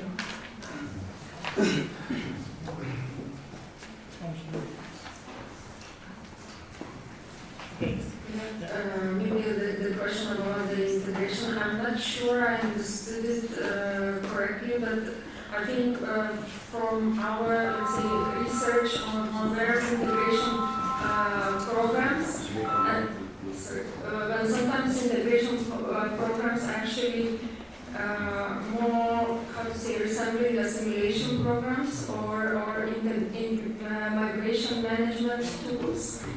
For instance, when integration contracts or going through some language courses or even cultural courses is made mandatory, it actually can negatively affect the rights of residents, and people, for instance, would lose some residents' rights and so on. So we therefore, in our, let's say, research, we also put this issue of agency and non-stereotypization of people, because at the moment we are conducting the research, especially of migrant integration from a lens of gender, and how this can become a really double-edged sword. For instance, either on the one hand framing migrant women as mothers and with a very traditional background and so on, which might be the case, and they might want to join certain courses or activities. On the other hand, imposing this European way of life, and like that, for instance, stay-at-home mother is only privilege of white European women and never a legitimate choice of migrant mother or woman, for instance. So there are issues there that can be addressed. Thank you very much. I believe there are other questions, but we have dinner, and then during the dinner you have our panelists at your service to ask questions more. Thank you very much, and thank you for being here. I think my colleague Shigufa will say a couple of words about the guests that we have from Kabul, and she will give us a live update from Kabul on the situation. Dr. Shigufa, may I make a little announcement? Could you please make sure that your mobile phones are on silent mode? Thank you very much. Thank you for the panel also.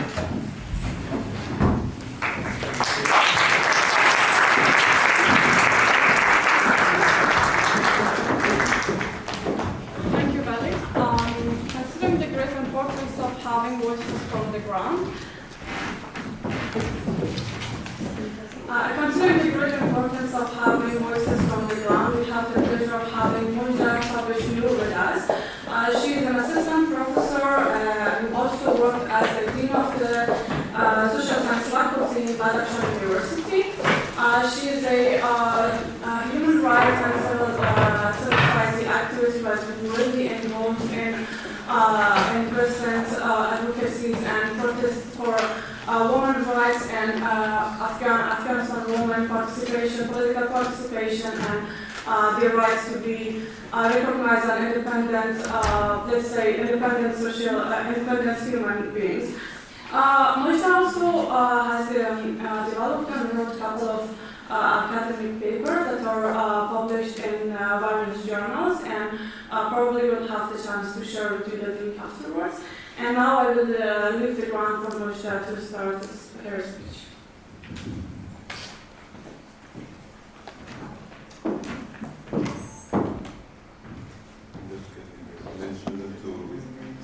Just mention it to open the mic.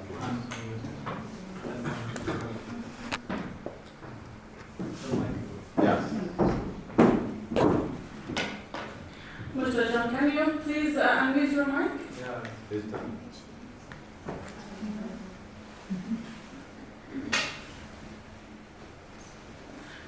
Mujda John, can you please wait? We still can't hear you.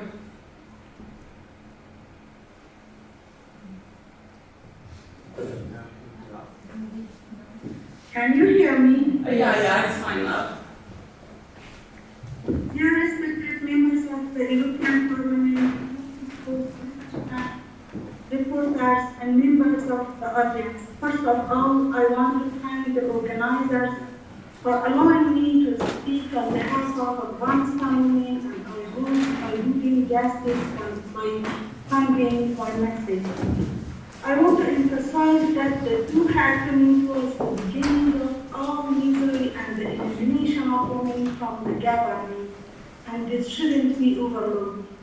Just think for a moment that by signing such agreements, you surrender Iraq to ISIS, some parts of Africa to Boko Haram, and Libya to Al-Qaeda.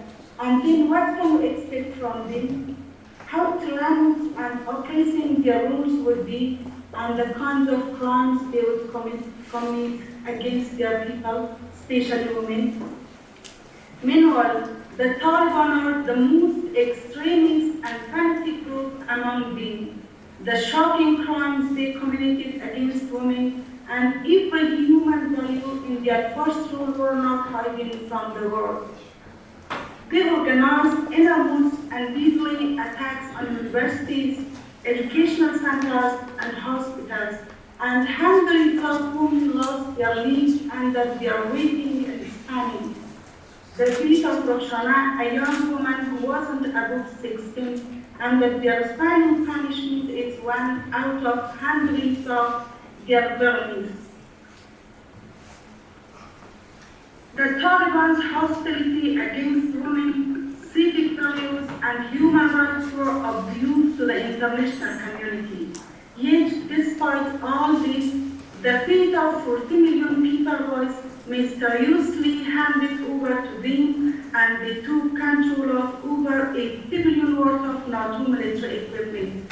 They are using this equipment widely to suppress and kill people, especially detaining and torturing women, and no one is held accountable for all acts. He was lobbying for the Taliban to be recognized internationally. His wife, Ms. Sorel, mentioned that women in the West struggle for their rights and achieve them. True, the women of Afghanistan should also struggle for their rights. Although she was right with a difference that in that time in the West there was not a person like Mr. Khalilzad lobbying for a terrorist group like the Taliban, trying to bring them to the power and surrendering the fate of women. Dear friends, you also know that even in the past, Afghanistan as an unsustainable and fractured society was like a prison to women. However, after the year 21, women were able to gain significant achievements through hard work in the social, political, economic, artistic, cultural, and sports areas. As an example, 28% of the seats in parliament were occupied by women, 247 women were in the judiciary, and 35% of development units were led by women. Unfortunately, after the occupation of Afghanistan by these groups, not only did literate and employed women lost their jobs, but they were also subjected to brutal torture and detention. I myself am one among those women who served as a professor and dean of the faculty before the 15th of August. And as a women's rights activist, I advocated for the need to strengthen and promote women's rights in the media and in national conferences. I petitioned for women's rights to be restored and held motivational and awareness seminars for women. Furthermore, after the 15th of August, when the Taliban imposed strict restrictions on women, we took to the streets with other women and protested oppression and inequality. We thought that the UN, human rights organizations, and pro-democracy countries would stand behind us and defend our rights. But unfortunately, the Taliban arrested, tortured, and killed women while international organizations and pro-democracy governments turned their backs on women and convinced themselves with a few shallow promises that have had no positive effect on the plight of women.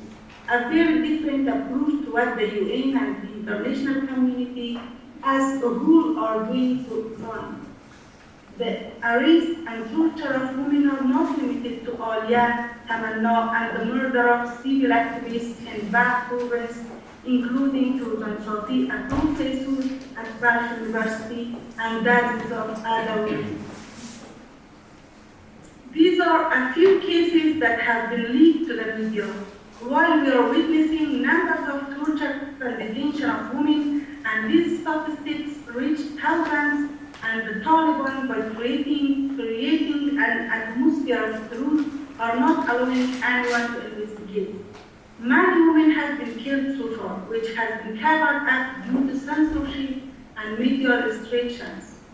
People know it, but they do not speak up out of fear, because the Taliban have no belief in freedom of speech, independent women, and the whole open politics. However, the Taliban group has not been recognized yet and needs world aid, otherwise they will treat the people with a harsher attitude than these days. It is certain that the Taliban is still a fanatic religious group with no intention other than to enforce its own strict Sharia law. That is why establishing relations with this group and finally recognizing them means turning a back to the Afghan people and their ultimate freedom.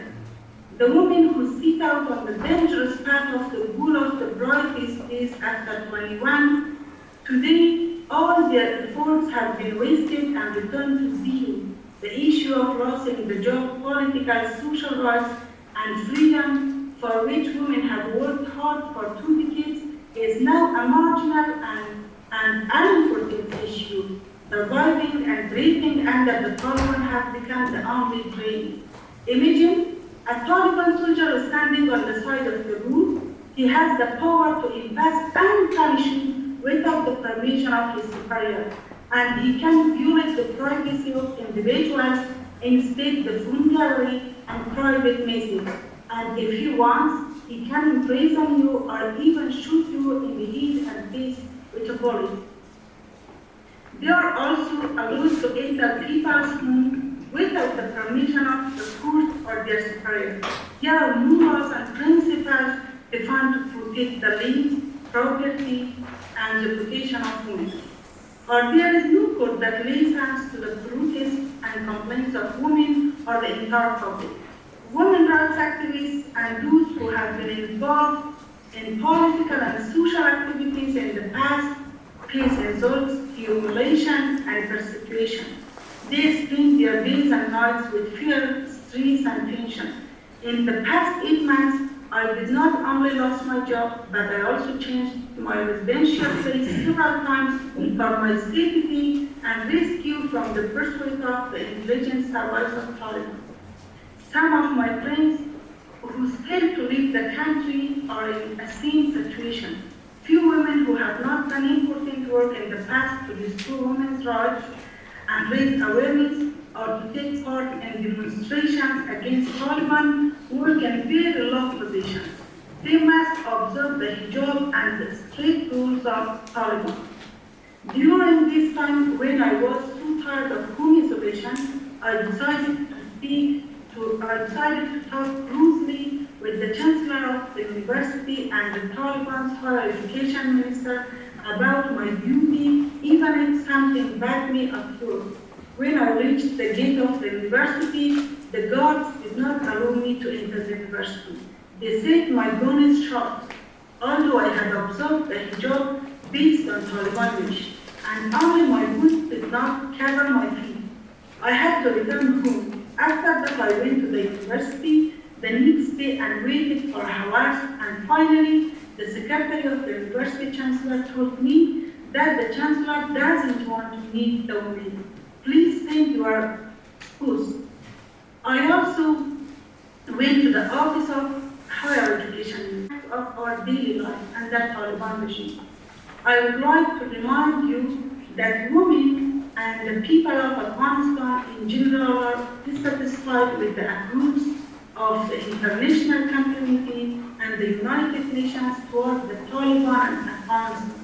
They believe the aid is provided under the name of supporting the Afghan people to strengthen the Taliban.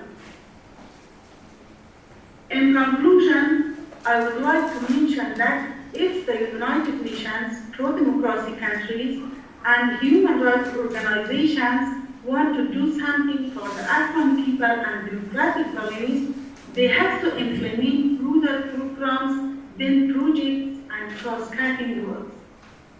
We also call on institutions like the United Nations and the European Union to look into the situation of the people, the killings, and the innocent prisoners in the Taliban prisons, and assign a committee and task force to document about what has happened to the Afghan people over the past 8 months. Please also be very careful in the process of providing aid assistance to the people of Afghanistan, so that humanitarian aid does not pave the ground for strengthening the Taliban's war machine. Meanwhile, the inclusive governments, the broad-based governments, films that the press and media are talking about will not solve the problem of Afghanistan and the problem of women. Because these governments again fall into the hands of the representatives of the tribes who have nothing to do but only invest for their own. The world and international community must strive and put efforts for a decentralized, more importantly, truly democratic political system in Afghanistan, which is the expectation of our generation. Thank you.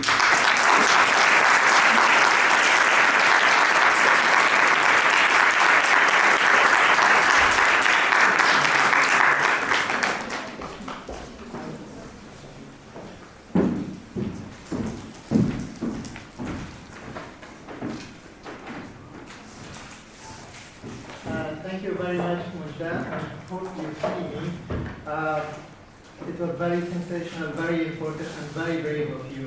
We really, really applaud your braveness, and we really hope that one day the situation will turn out better for all women and for all human beings inside Afghanistan. We would like to take one or two questions for Mujda, but keep your questions relevant to her speech, and please raise your hands if you have questions for her.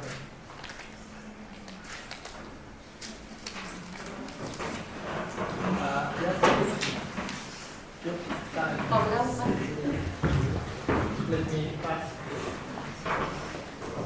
So she can hear me well. I think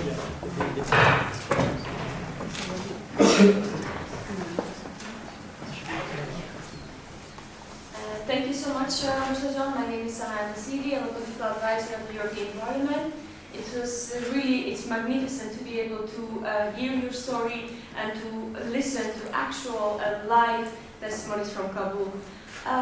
One thing you mentioned that further next step for Afghanistan could be eventually an inclusive government. What do you advise us how we should here at the European level approach the Taliban with this demand? Because it has been the EU's demand, but from your perspective, what would you tell us that we need to tell them, and how should this discussion go? Thank you.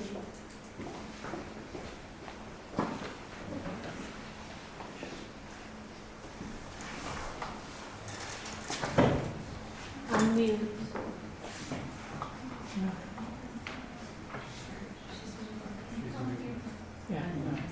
Give us time. Can you repeat the questions?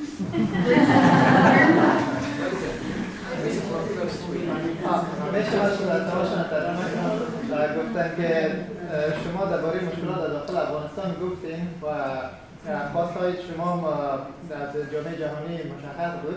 گفتن ما در پارلمان اروپا کار میکنیم و اکثر دوستای دیگه هم هستن که اینجا در مؤسسات اروپایی و اینا کار میکنن. خواست شما یعنی شما گفتین که یک دولت در افغانستان باید ایجاد شود که تمام حقوق و تمام موازین بین المللی را در نظر بگیره. یعنی به نظر شما چی نوع یک حکومت، یعنی چی نوع یک دولت در آینده میتونه که در افغانستان حاکم شود که حقوق همگی تامین شود و ما من حیث اروپایی اینجا چطور میتونیم که خواست شما را که پیش کنیم، یعنی به سیاستمدارا و کارمندای اتحادیه اروپا ما چی رقم همین خواست شما را پیشکش کنیم؟ Thank you.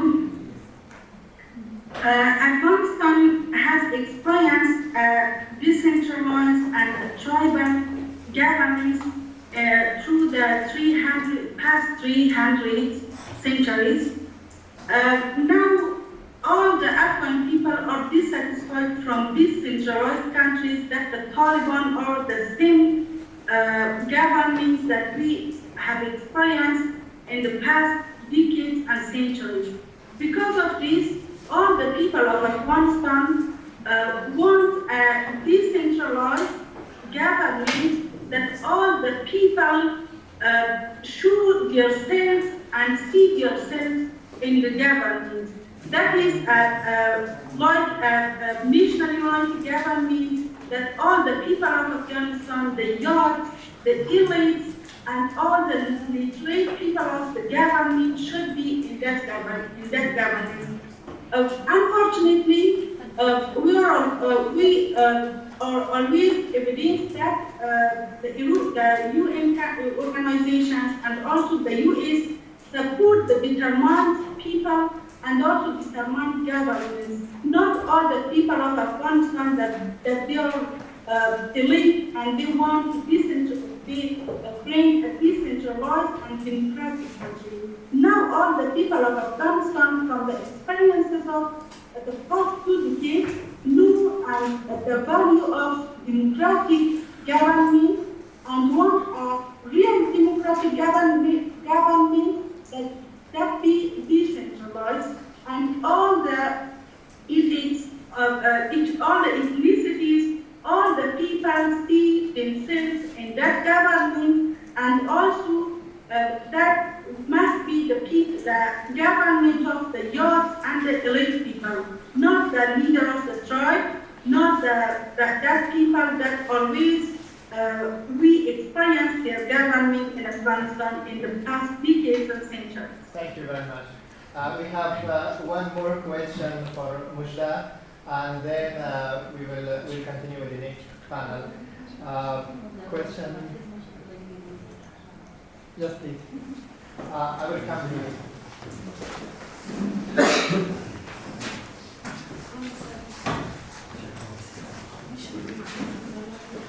Hello everyone and good evening. My name is Sami Jayhoun and we are from the Vrije FTV in Belgium. We are working in Antwerp. I just had a question for Mr. John, and thank you for raising your voice, and thank you for fighting at the most hardest time in a woman's life in Afghanistan. And I would like to thank you, and I would like to appreciate you what you're doing now. And my question was, recently today, 6 times the bombing since yesterday happened in Afghanistan, and you are aware about that. And you are witnessing and you are hearing from the close distance. What do you think, these demands that we are asking today as an Afghan, that I'm experienced, I know what happens. When you talk from Europe and when you talk from far away, it's easier for us, it's easy. But when we are at the place, what is happening today, it is really difficult. It seems impossible that if they don't allow you to enter your university, if they don't allow you to go to your class, do you think the Taliban would be able to have a free time to hear that what's going on today? And today they are busy. They're saying that the Shia's mosque in the eastern part of Kabul, in Mazar Sharif, today almost 15 people died inside the mosque. And do you think that the Taliban will make a time to listen to the ladies, and listen to the women, that they are still asking for their rights? Thank you.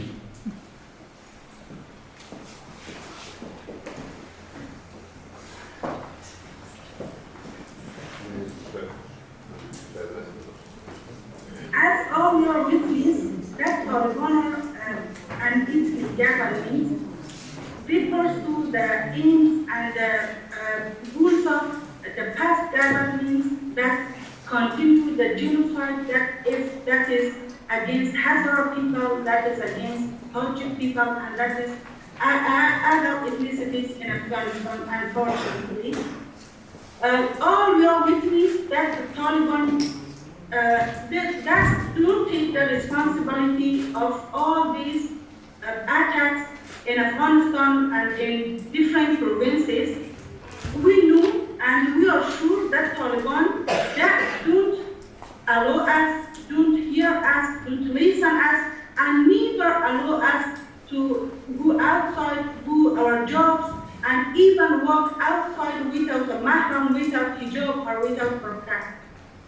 It didn't mean that we asked our rights from Taliban. Neither. We never asked our rights from the Taliban. Always, if we protest, if we demonstrate, we ask our rights from UN organizations and pro-democracy countries, not the Taliban. We know, and always we ask the UN organizations that please don't recognize the Taliban. Please make your reports and support us, support the people of Afghanistan to eliminate the Taliban and the Taliban government. And until then, we can, as we elect the young people, can bring democratic country, as you support, as the European Union and UN organizations support that government. I want to repeat this, that we never ask our rights from the Taliban. They are not as human beings. They don't know even a human trait, and also they neither listen our voice, the people of Afghanistan voice, the ethnicity voice, and also the world voice. Because of that, we asked from the UN organizations, from the pro-democracy countries, and from the European Union, not the same. We neither deliver us our rights from the food. Thank you very much.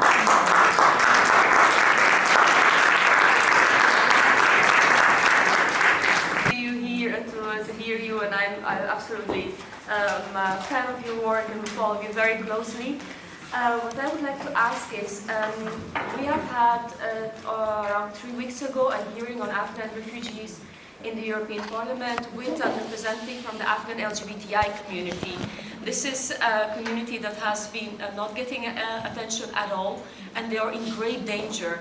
So where is the EU in protecting these people? Because a lot of them have managed by their own means to get to a third country. They are either in Iran, Pakistan, in the northern neighbors of Afghanistan, or in Turkey, and are desperately waiting to be provided asylum and to be taken away. Because we cannot say that those countries are now exactly a paradise for someone belonging to the LGBTI community. So what would you say on that? And is this community, are these persons a priority for the EU? I know there are a lot of people in need of international protection, a lot of Afghans, but this is a specific group that is in great danger also once they are outside of Afghanistan in the neighboring countries. Thank you. I'm really sorry. I cannot say that there is a special. گفتن که شما درباره مشکلات داخل افغانستان گفتین و خواستهای شما از جامعه جهانی مشخص بود. گفتن ما در پارلمان اروپا کار میکنیم و تعداد دوستای دیگه هم هستن که در مؤسسات اروپایی و اینا کار میکنن. خواست شما یعنی شما گفتین که یک دولت در افغانستان باید ایجاد شود که تمام حقوق و تمام موازین بین‌المللی را به نظر بگیره. یعنی به نظر شما چی نوع یک حکومت یعنی چی نوع یک دولت در آینده میتونه که در افغانستان حاکم شود که حقوق همگی تامین شود و ما من حیث اروپایی‌ها اینجا چطور میتونیم که امو خواست شما را پیش کنیم یعنی با سیاستمدارا و کارمندای اتحادیه اروپا ما چی رقم امین خواست شما را پیشکش کنیم. Thank you. Some has experienced decentralized and tribal governments through the past 300 centuries. Now, all the Afghan people are dissatisfied from decentralized countries that the Taliban or the same governments that we. And we are from the FTV in Belgium. We are working in Antwerp. I just had a question for Mujdajan, and thank you for raising your voice, and thank you for fighting at the most hardest time in women's life in Afghanistan. And I would like to thank you, and I would like to appreciate you what you're doing now. And my question was, recently today, 6 times the bombing since yesterday happened in Afghanistan, and you are aware about that. And you are witnessing and you are hearing from the close distance. What do you think, these demands that we are asking today as an Afghan, that I'm experienced, I know what happens. When we talk from European, when we talk from far away, it's easier for us, it's easy. But when we are at the place, what is happening today, it is really difficult. It seems impossible that if they don't allow you to enter your university, if they don't allow you to go to your class, do you think the Taliban would be able, would have a free time to hear that what's going on today? And today they are busy. They're saying that the Shias mosque in the eastern part of Kabul in Mazar Sharif today, almost 15 people died inside the mosque. And then, do you think that the Taliban will make a time to listen to the ladies, and listen to the women, that they are still asking for their rights? Thank you.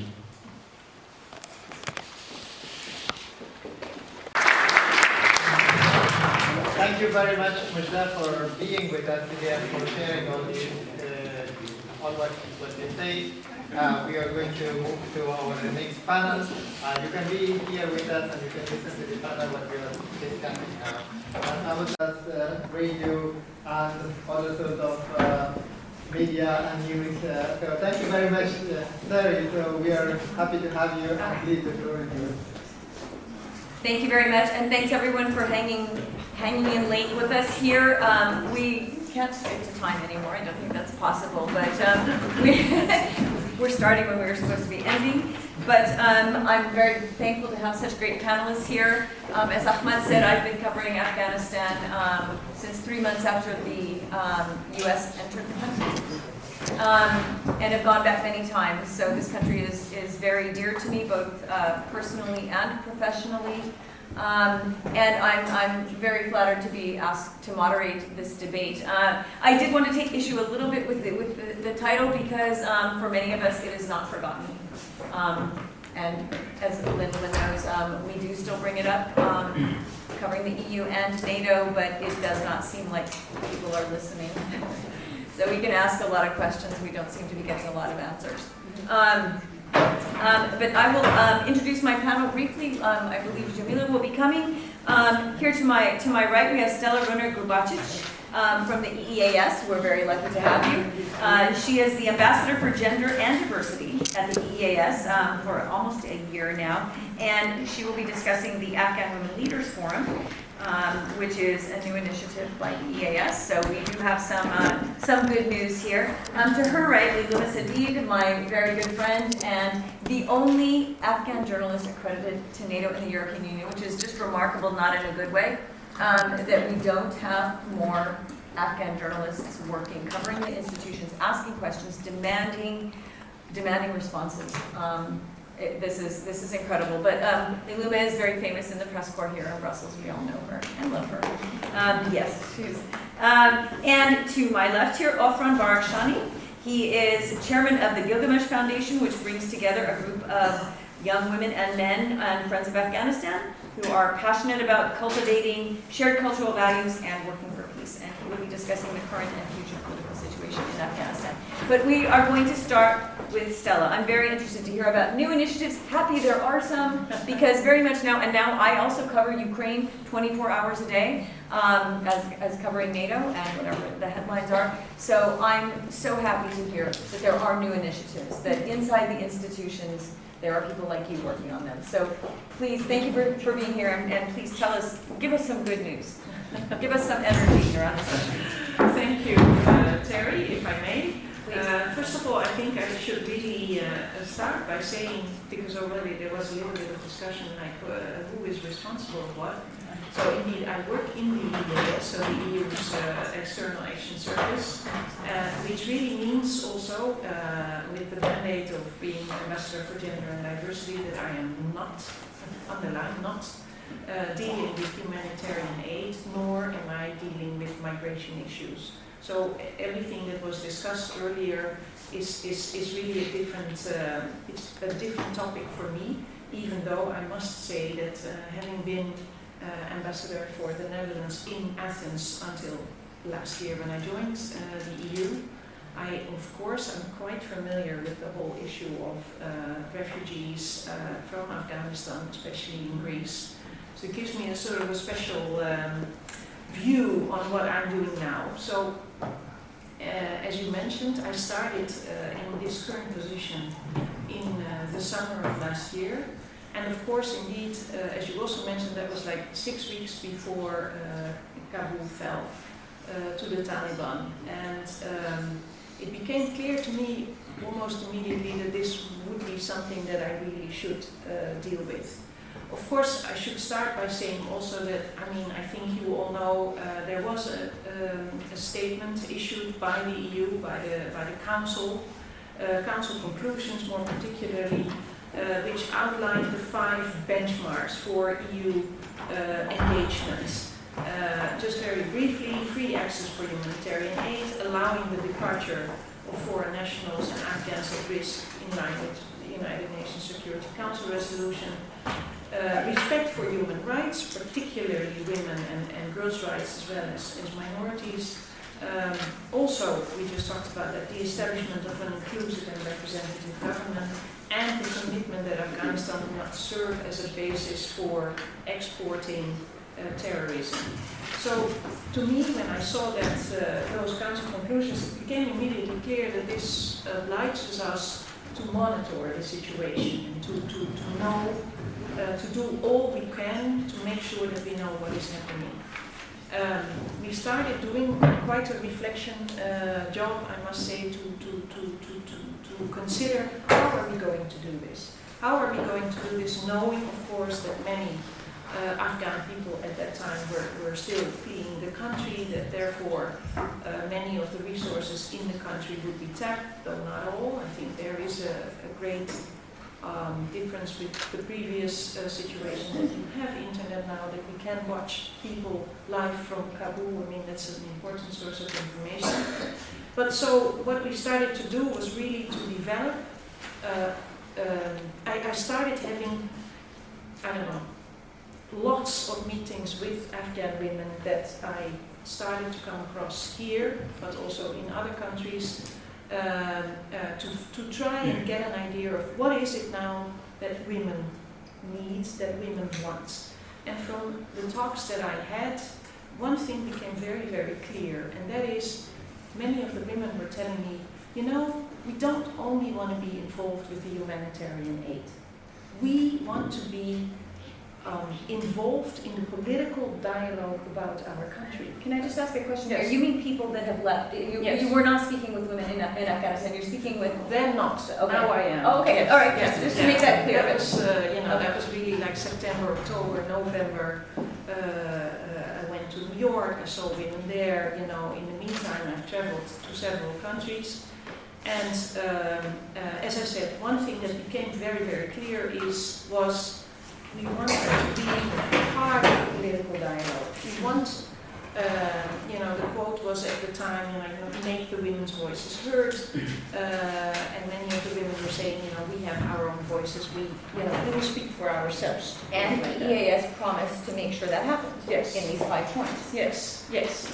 So we set up a forum which really has the purpose to provide the women, to support the women, if you will, in setting up their own platform, their own position, that will then and can be brought into the talks with the Taliban, if this is what the women would want.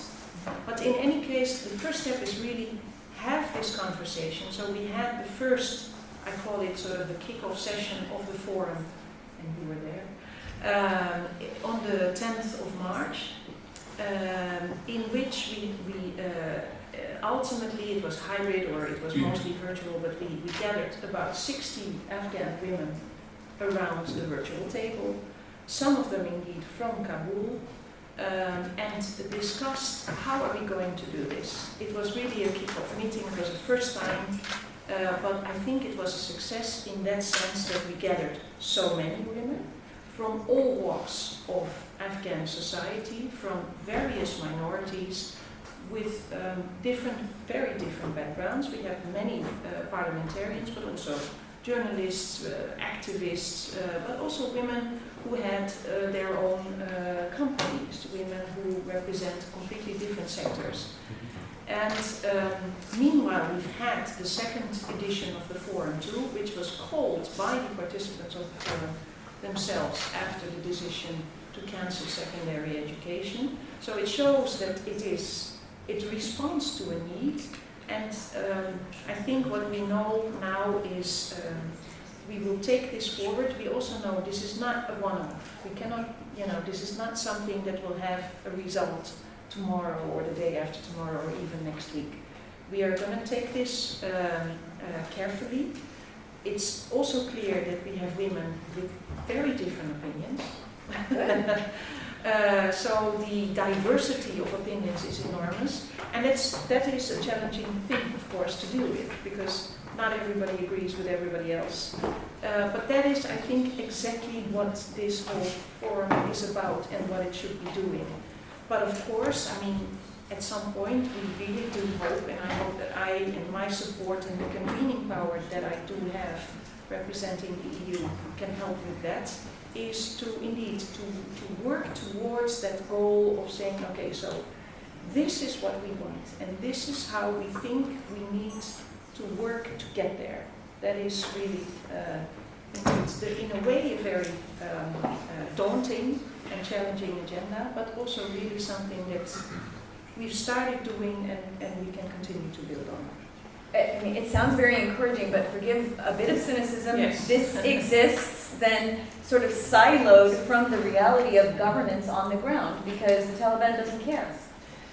It's now not the time yet, I think, to have it merge with what is happening on the ground, because also the women, I think, are not ready yet to take a clear position on whether they would want to talk to the Taliban directly.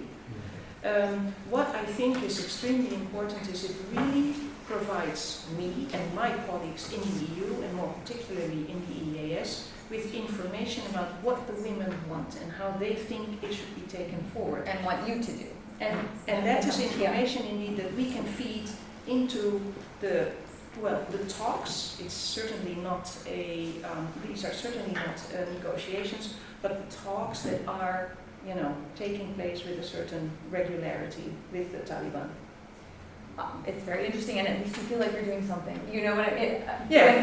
When things feel so hopeless sometimes, yeah, you're giving people a chance to talk and feel heard. And I think that is really the first step. I mean, at the end of the day, I'm also in the business of diplomacy, and if we don't talk, at least, we're certainly not going to get there. So again, I mean, I know it's easy to be skeptical or cynical even, but we are doing this, and I think again it provides us with an opportunity. At least, if nothing else, it gives us a large amount of information that we can process and we can use in positioning ourselves, which I think is a big first step.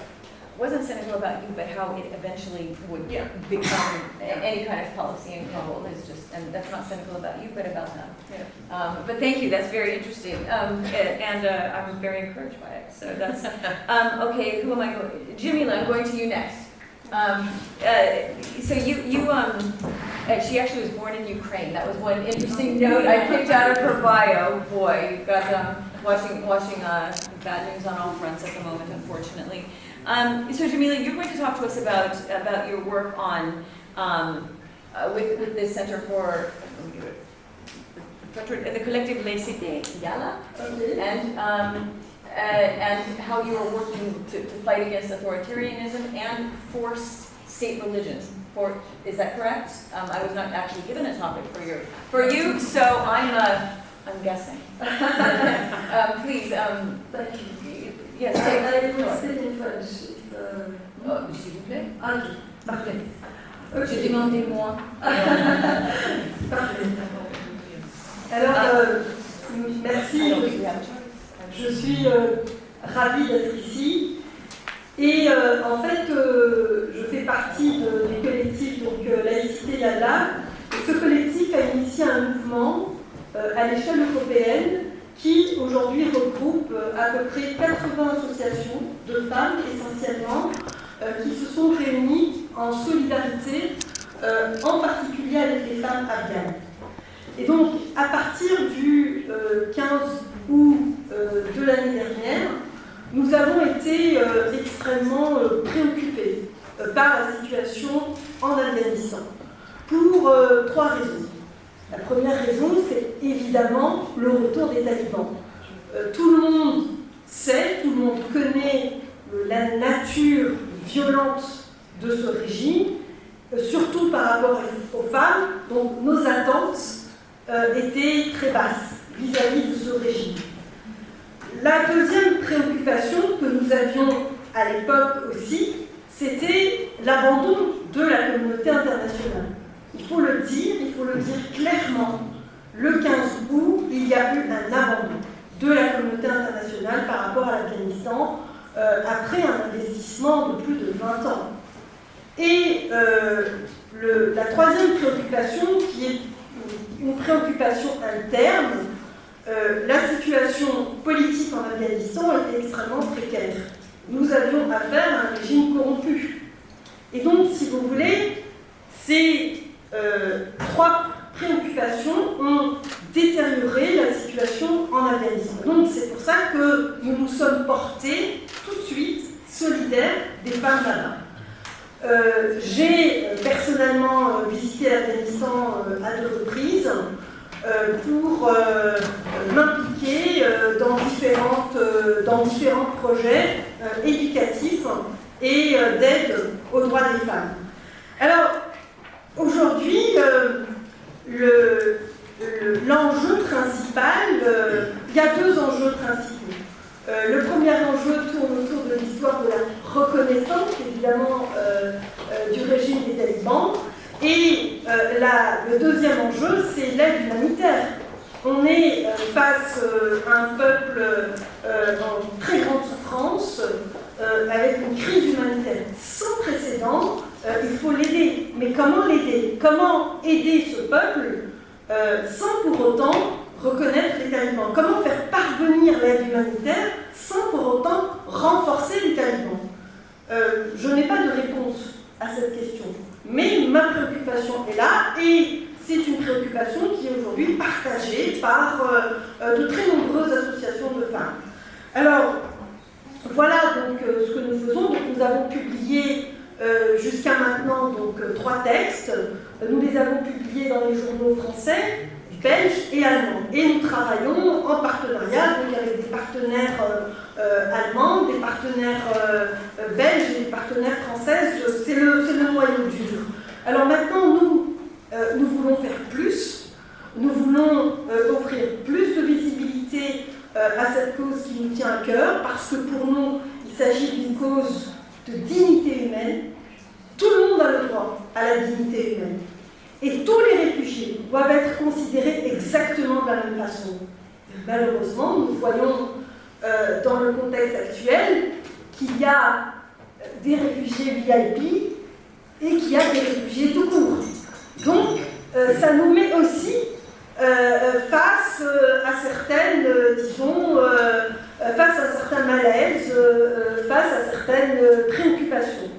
Donc voilà en gros ce que nous faisons. Nous avons organisé une grande soirée de solidarité donc, avec les femmes d'Afghanistan. Nous avons fait venir des artistes donc, qui sont là. Nous avons fait venir 2 artistes donc, qui participent à cette exposition. Cette exposition, c'est une exposition itinérante. C'est aussi pour offrir une image, disons, de vie et de résistance vis-à-vis de l'Afghanistan, parce que nous avons des femmes qui résistent. Nous avons des femmes dignes, nous avons des femmes libres, nous avons des femmes courageuses, et c'est aussi l'image que nous voulons véhiculer. Donc des femmes qui sont dans la vie, qui sont dans la beauté, qui sont dans la féminité. Donc c'est tout ceci en fait qu'on essaie de faire valoir donc, à travers notre travail. Donc voilà en gros ce que nous faisons. Donc nous sommes extrêmement mobilisés. Je m'en vais à Marseille la semaine prochaine pour participer aussi à un forum sur la solidarité donc, avec les femmes afghanes et le peuple afghan. Et nous voulons créer donc, une dynamique associative à l'échelle européenne. Donc voilà en gros donc, ce que nous faisons, nos préoccupations, toute notre solidarité à ces braves femmes, à ces braves hommes qui continuent aujourd'hui encore de nous donner des leçons de courage alors que nous avons appris aujourd'hui malheureusement encore une fois qu'il y a eu des attaques. Donc pour nous, on ne peut pas envisager si vous voulez, une normalisation de la situation en Afghanistan avec les talibans. Pour nous, c'est impossible. Je vous remercie. Merci.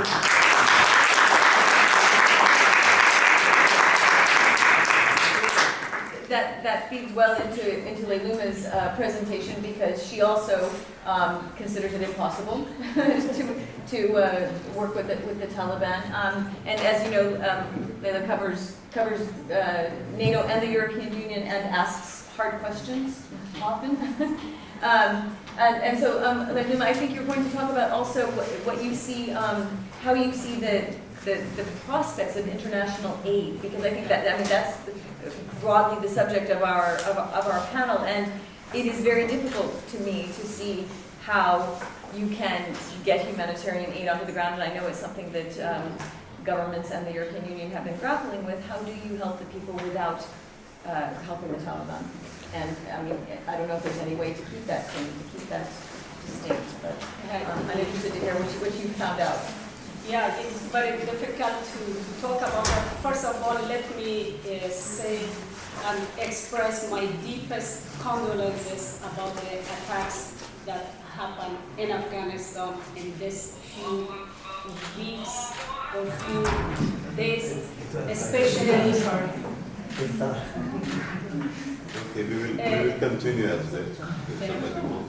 Especially in Kabul, Mazar-e-Sharif, Konar, and Khost with the bombardment of the, yes, exactly. And so it's really difficult and to talk about this important subject, humanitarian aid. Since 7 months, the world accept and raise the fund like more than $2 billion for $2.5 billion for Afghanistan. And the last meeting, the United Nations announced that every week they are sending cash money to the Taliban. Yes. $32 million, and it is really unacceptable. Yeah. Without asking what they are doing with this aid. Yes. When you ask the soldiers, sorry, not soldier, I mean the former worker with the government, they are not receiving their salaries.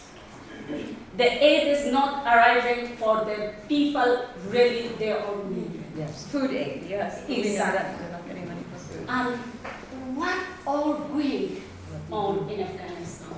The international community, as I said always, they never learn from their mistake.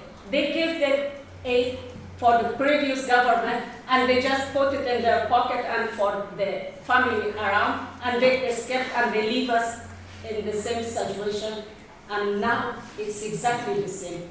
They are giving money, cash money. It's unacceptable for the Taliban. Yes. And the people of Afghanistan, more than 95%, they are under the poverty, and mostly women. Well, even in the best of times. Even in the best of times, a huge proportion of the population is And still it is the same situation. I don't understand which kind of game is going in Afghanistan. They never learn from their mistake, and I'm sure the victim is always the people of Afghanistan, not the politician, not the person who came and take power just like coalition or something like military coup in Afghanistan. So it's very, very difficult and hard, and it's not easy to think about that. In a country, Afghanistan, I think the first country, there is no constitution. And they are just making judgment for their Sharia law.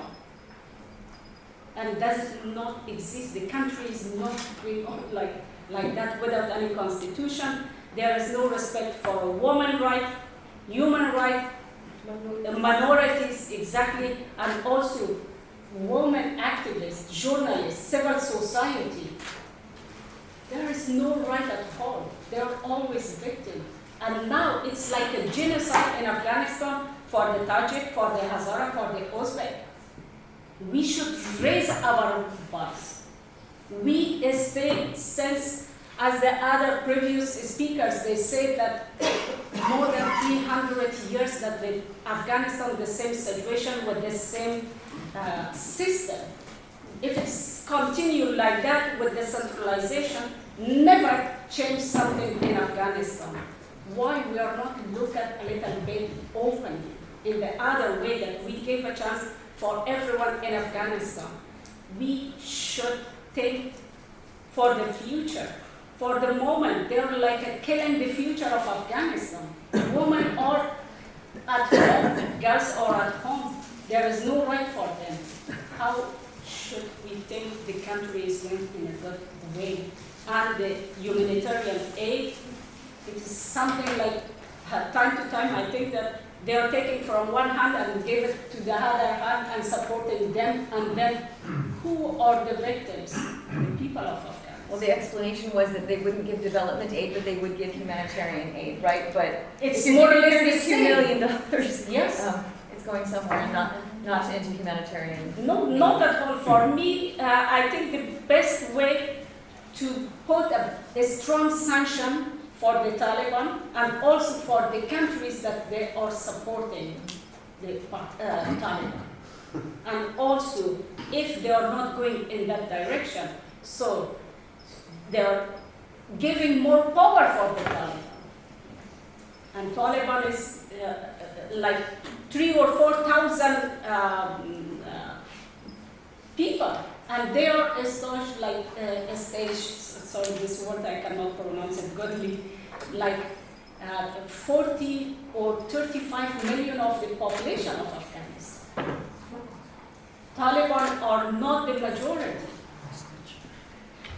And if we are going, I think it is always a big mistake that they are doing that, and also, in this case, if we are not giving a chance for a woman, for the minority, and also for the other ethnic group, then the country is never a safe and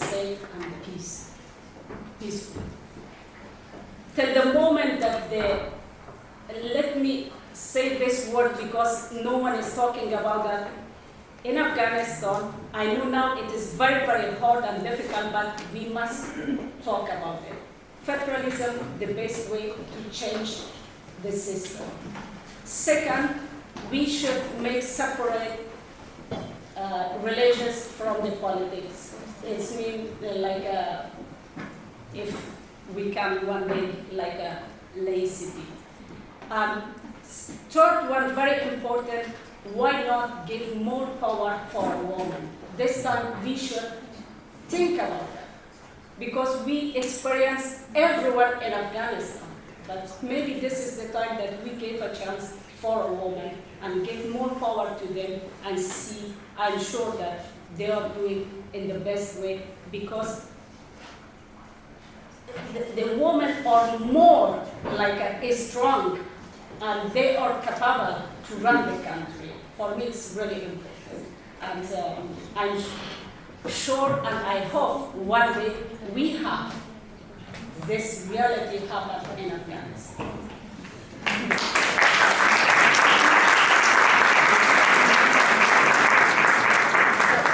So for the moment, that seems like dreamland, doesn't it? Exactly, but we hope for a future. Yeah, you know, in 1996 and 2001, we never think that something happened and changed. When we saw the big change, then now we also hope and wish for this kind of like miracle happen in Afghanistan, and we are having our country back. Well, Ofran is an expert on federalism and the potential for federalism in Afghanistan, and I'm very interested to hear you expand on the suggestion of Layluma, and also whether this is, whether you see any possibilities under the current circumstances that that the Taliban would share power, would move into a different political system. If they're getting $32 million for nothing, I don't know why they'd change. Thank you. Oh, I'm sorry, you can have my Thank you, Madam Schultz. The women and men and panelists, it doesn't happen a lot that in an Afghanistan-related panel, the minority. This is good to see for a change. And louder, please. Louder. No, you can take this one. Yeah, that Now better? Yeah. Thank you. No? No, it's good. Okay. Okay. Yeah. You don't have to be timid here. Yes. I'm a little intimidated. Yes.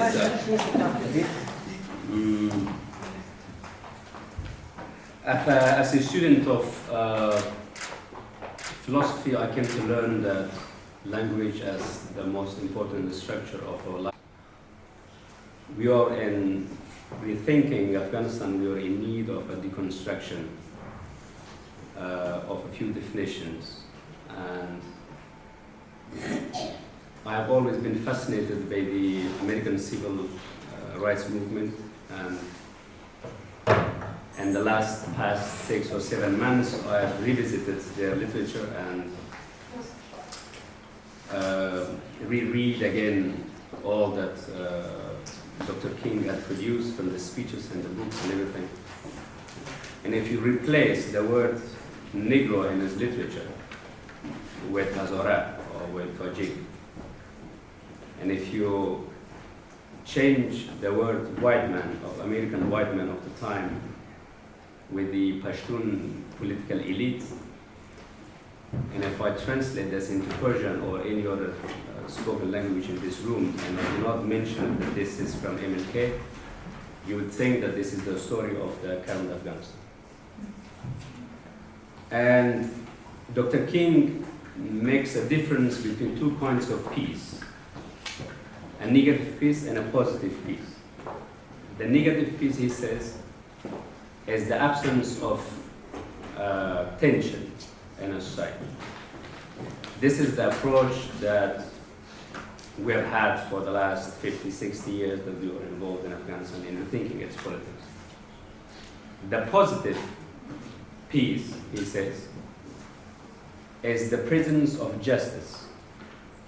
So, rethinking Afghanistan and its politics and discussing its future, it is important to address it with the right terms and with the right language and with the right definition of words, because they matter.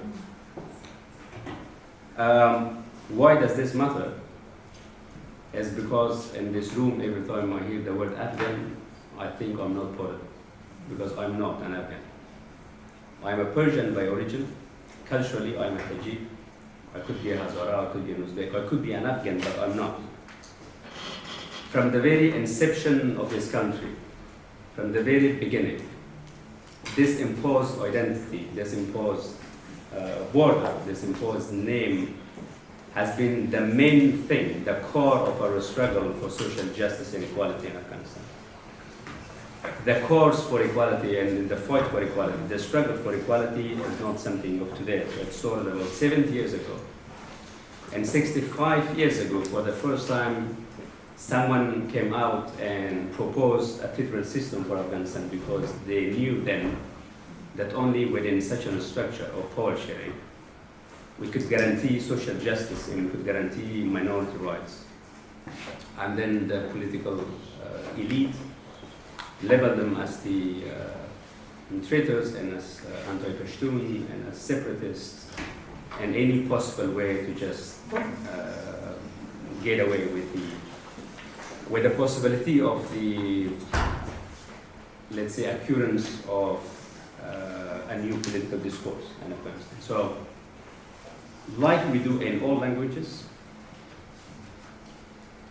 this is not something political, this is just purely a lingual thing, and I call upon all of you, those from Afghanistan and those not from Afghanistan, like we address a Belgian as a Belgian and not as a Belgium or from something else, or a Francois, or whatever, like a Pakistani is a Pakistani, I am an Afghanistani at least, even though the term Afghanistan still is disputable. But for time being, it is women of Afghanistan or Afghanistani women, or women of Afghanistani women, like Iranian women, like any other, like Tajikistani women or Uzbekistani women. Even in saying like, because we do a lot of damage to, there are Uzbeks in Tajikistan. And if you go forward and then call a Uzbek of Tajikistan a Tajik, you are just not doing just to their right to exist. And nowadays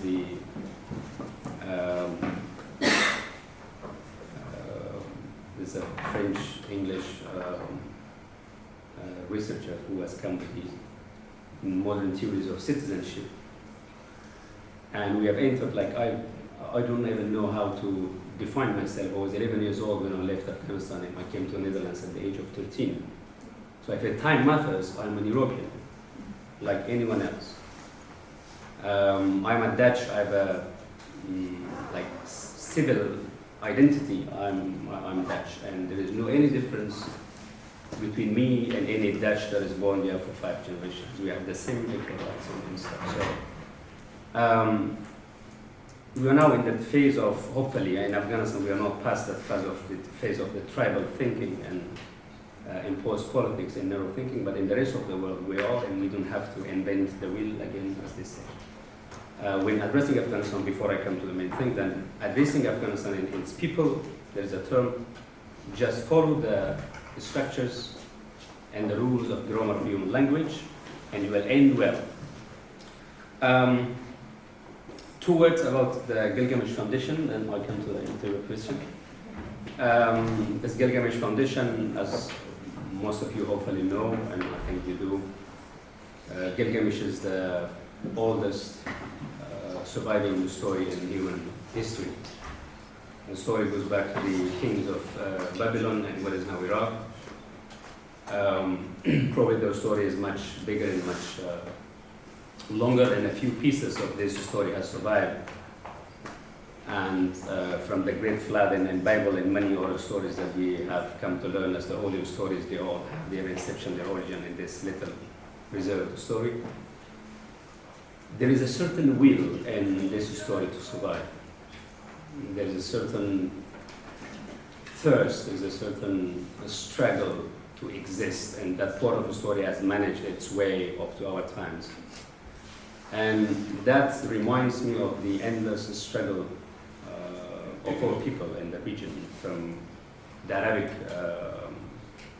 dominance and the Mongols and the Turks and the Russians and the English and stuff, but something is still beating, something that still holds certain values, truth, and doesn't die and doesn't fade away and doesn't turn into total darkness. And this torch of life, for some reason and for some way, and the darkest of days, it still burns and it's still there. And there is this kind of shared will to life in Gilgamesh's story, and hence we chose Gilgamesh. And Gilgamesh initially was meant to focus only on literature for children and translate from all other languages that we speak for children of Afghanistan. But then this happened, and as Laila Moore correctly says, the future is only in kids and in women. And so in the Gilgamesh Foundation, beside the literature for children, we are doing everything to stimulate women entrepreneurship and their economic independence. My older sister is illiterate, and the circumstances she was born, she was away from the rest of the family for some time, and so she didn't go to school. And she is married to an illiterate man.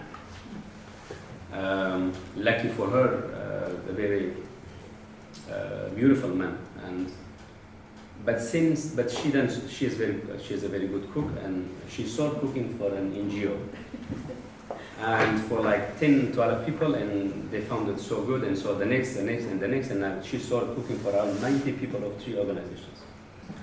And she became like, in the summer, her husband worked and for 6 months, and that was it. And then he started taking care of the kids in the house, and she worked.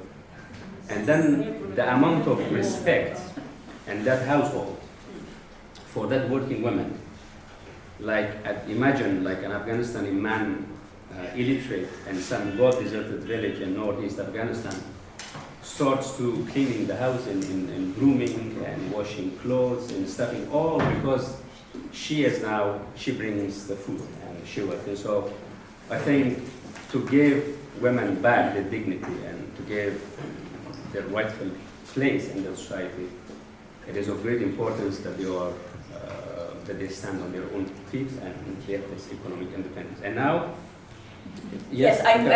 part of my job is, yes. I mean, we're not on time, but we really, if you could just sort of briefly wrap this up, because we also want some time for questions, yes. And we're very, very late. Yes, so the question of whether there is not. There is a chance. No. I didn't even ask. That was okay. Well then, we'll move on then. Yes, why not? Because to this, on my way actually, I had to participate in a space on the Twitter on this late killings of the Hazaras in Afghanistan, and the ethnic cleansing, at least if you do not call it genocide, that is now going on for a few hundred years in Afghanistan. There were some former politicians also speaking in the same room, and they all were looking for ways to, whatever, like, with Taliban change their minds and stuff. It is not, we are not looking, the people of Afghanistan, or my generation at least, women of Afghanistan, we do not believe in an change Taliban, or it is not the question. The question is not having an inclusive government. We have a problem with the very core of being a Taliban. It's a mental thing, it's a cultural thing. That is not our culture, that is not our mental state of being. There is no room, there is no way for us to accept the Taliban. Like the Taliban, as we mentioned before, they can take part in a democratic process. They can be elected if they want, that's a different thing. But then, like, going or initiating any process that believes in a point of cooperation, or where there is absolutely no single shared value within the majority of the people of Afghanistan in what is called the Taliban. So there is no room, there is nothing to solve. Well, let me ask this question then. In my eyes, the international community lost most of its leverage when it pulled out. Is there any way to pressure the Taliban then into allowing any space, into taking part in elections? I mean, or I don't understand what future we can talk about. I had a meeting like a few months ago with the former foreign minister of the Netherlands, and he asked me the question, what should we do? And then the question was, no, the question was, if we there's like freedom has a price.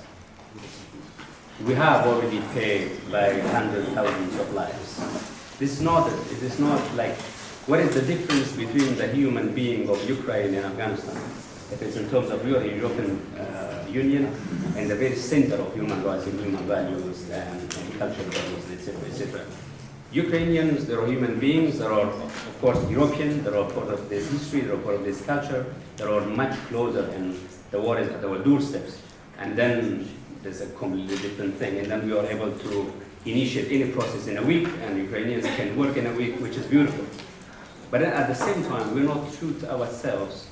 We are lying to ourselves as an international community, as any organization that is involved in Afghanistan. We are missing the main thing. We are already dying already. We have nothing else to lose.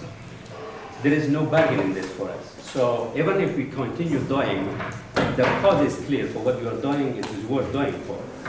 But not that then, and then some other process, some other group, like they close the doors of negotiation with the people of Afghanistan and then decide beyond closed doors what is going to be the best future for us. So this we should not do.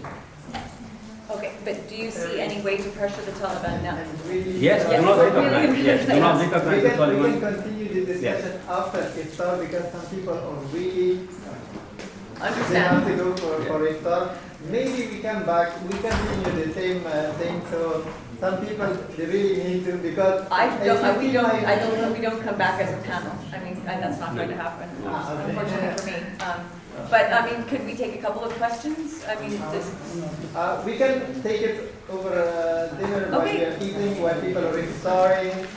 One question, okay. So there's one question. Okay, quickly shoot it. Okay, I'll just full screen and hopefully you can hear me. No, thank you everyone for all your wonderful contributions. I think it's also good to say that there can be very much a unity in diversity. And that's not only the statement of the European Parliament, but it can also be applicable in other places, in other countries.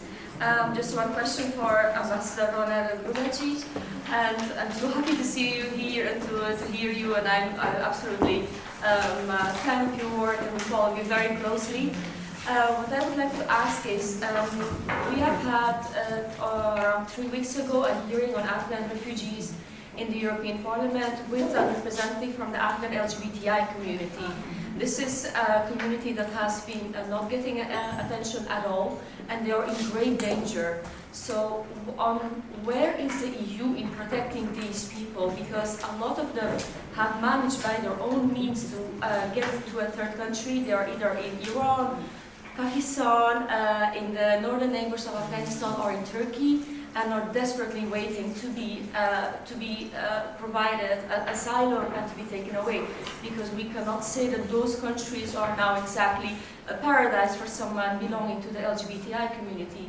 So what would you say on that? And is this community, are these persons a priority for the EU? I know there are a lot of people in need of international protection, a lot of Afghans, but this is a specific group that is in great danger also once they are outside of Afghanistan in the neighboring countries. Thank you. I'm really sorry. I cannot say that there is a special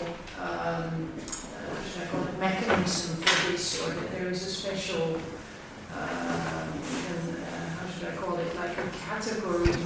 I mean, obviously everybody is, and we see it now in the case of Ukraine as well. I mean, everybody is aware of the extreme vulnerability of this group. And actually in the case of Ukraine, we have tried to set up a separate, how should I call it, a sort of unit to look into how we can help this specific community more. But honestly, when it comes to the LGBTI group in or from Afghanistan, I wouldn't be able to share with you, even if I knew that there is something separate. I mean, clearly they fall under the vulnerable group and the Afghans at risk, as we often label them. And so they would sort of, be treated in that framework, but I'm afraid there is not much extra for them in place, to put it like that. And again, this is a matter for national governments and not the European Union as a whole. And I think what we heard earlier about the difference, I mean, that is what I've seen in Greece as well. The difference in protection rate is enormous. And of course, I think every European citizen would like that to be taken care of. And we all know this is up to the governments to deal with. And we've also seen that this has been going on for years now.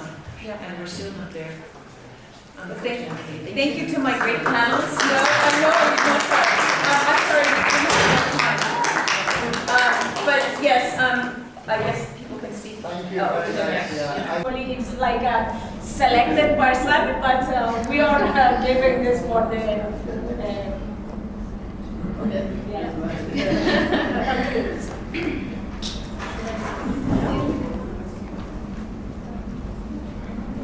The first one is just coming up. There is no like a discrimination. It's just we parent it and not make it by alphabetic, but it's coming from Zahra Nuristani. Zahra. She was there. Zahra. I saw she was here, she but was I don't know. Or maybe she's outside coming back. Okay. Shakila Wahidi. Shakila John.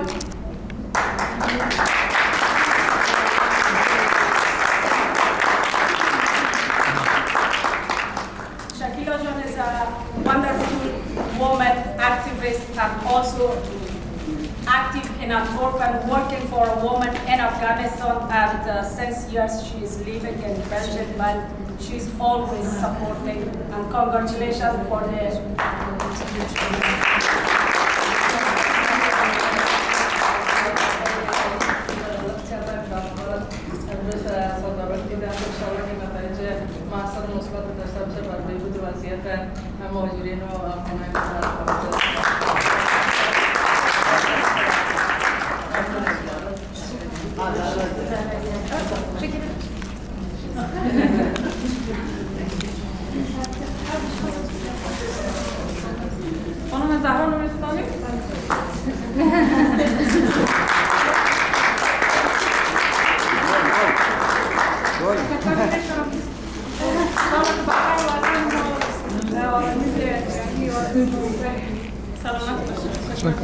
And the next one is Salma Ben Khalifa. She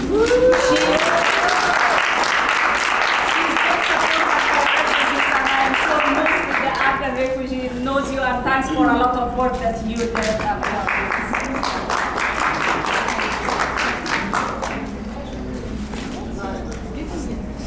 Sahar John and Nosiri, the next one.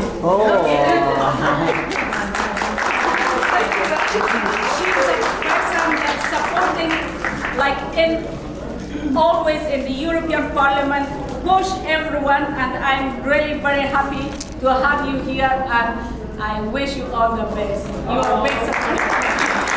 Not enough to appreciate all your support, but Exactly. we do appreciate it. I'm sure that the world does it too.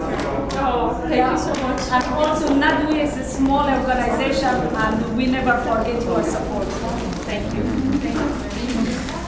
Thank you so much. This was on read, don't. Okay.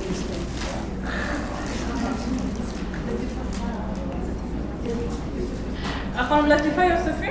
Latifa John.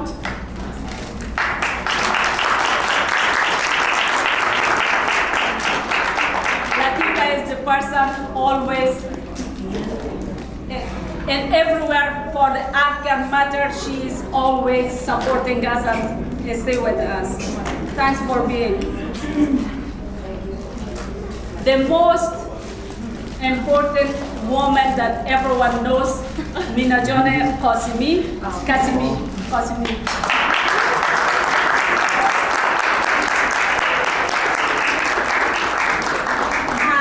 After that, we have a show. That's why she is coming like that to get perform. Yeah. So that's why we invite her here to give the small appreciation later. And thank you very much for always being with us and supporting. مینا جان شما افتخار ما هستین. بسیار تشکر از شما.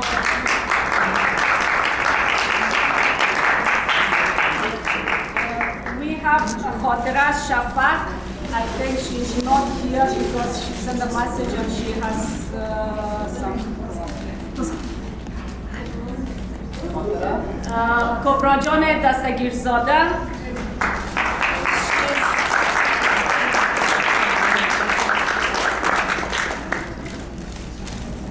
Thanks for supporting and being with us always, and we are lucky that have you with us.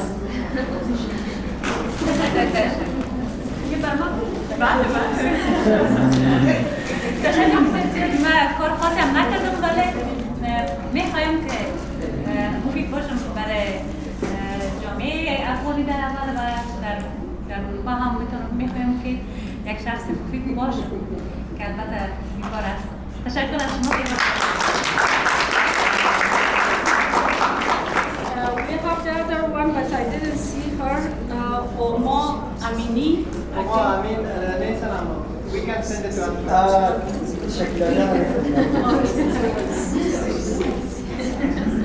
We have on delivery.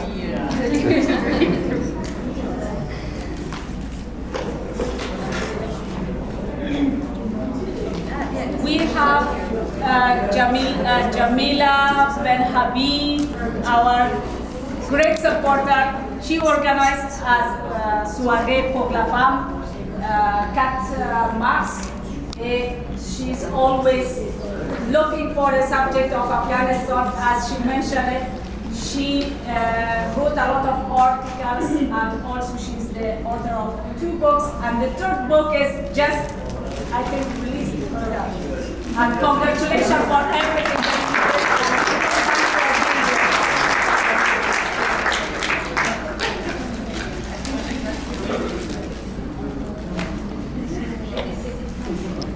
Edith Mercier, Edith Mercier. No, she's not yet okay. But I will give it.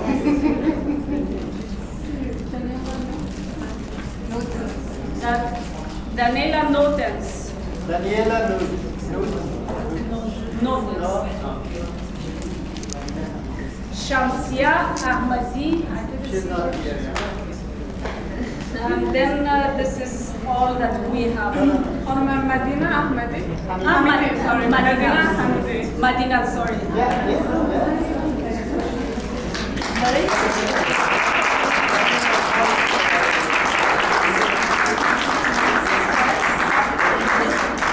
I I just want to add a couple of words about Madina because Madina has been always a very active voice. She's attending all the panels and events, speaking out loud for Afghan women, and she's always being confronted with a lot of men from Afghanistan who are opposing women, and she's always there and she's always defending the Afghan women. So we really appreciate that, Madina.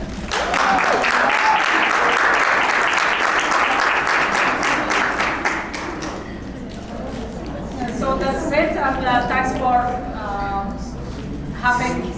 thanks for being here with us, and I hope you, at the last moment, you enjoyed with the Afghani food, I think, and then we will stay in touch, and I hope for a big change in our country, especially better future for women, as we are women, so we must support the Afghan women. And once again, thanks again for all of you guys. That without you, I'm sure that we are not arriving at this moment.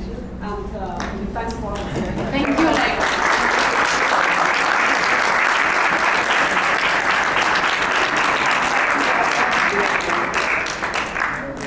So I think we also a small play prepared by HumMingBird and our colleagues here.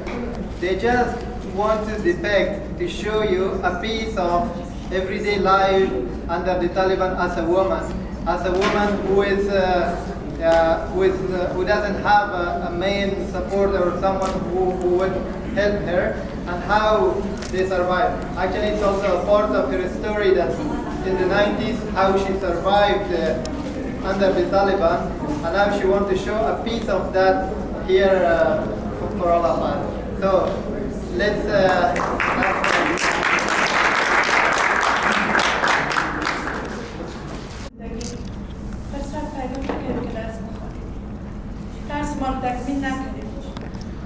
و این بستگی به شما داره. درس بخوانید، تعلیم کنید که آینده وطن و آینده این خودتان خوب باشه. تمام این بستگی به تحصیلات شما داره بچه. به چشم مادر جان، تشکر بسیار دارد که برای ما کالا می‌گذارید. همیشه به جان بسیار برابر است. حالا خیلی من میرم درس میخوام، باید وعده میکنم که زیاد زحمت میکشم و تمام آرزوهای برآورده شود.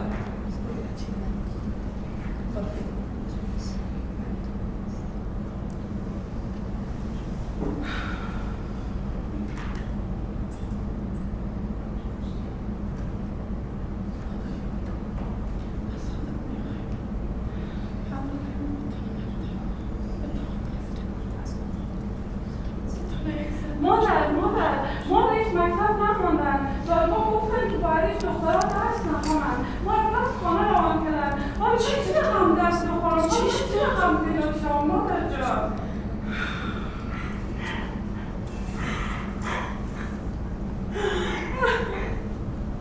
مادر بسیار آرزوها داشتم. ولی نمیتونم فرمان کنم.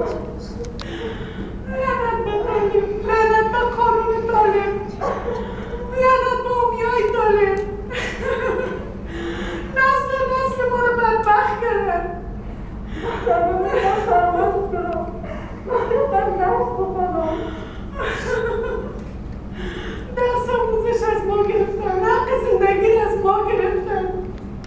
وقتی که آمدن تمام زندگی از ما گرفتن. چی کنم؟ وقتی که ما جوان بودیم آمدن حق ما را، هویت ما را، نام نشان ما را از ما گرفتن.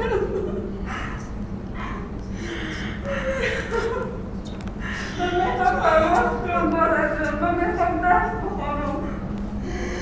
ده 20 سال ده 20 سال مردم درس خوان، تحصیل کرد، تمامش ازشان گرفتن، دوباره آمدن و حرکت ما رو ویران کردن.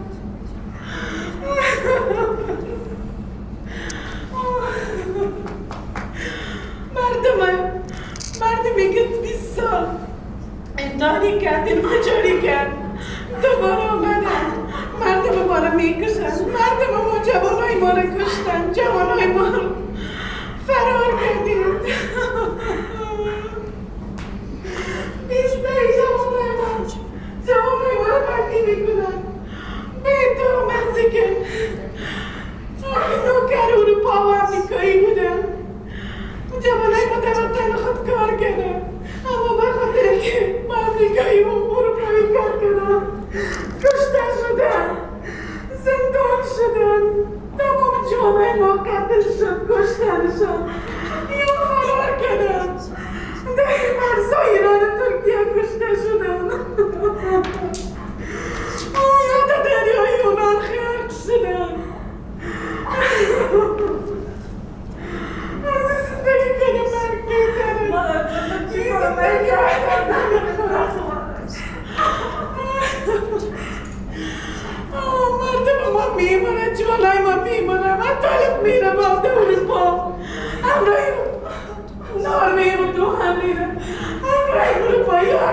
I was not originally going to play this role, but I felt like due to the situation that was needed.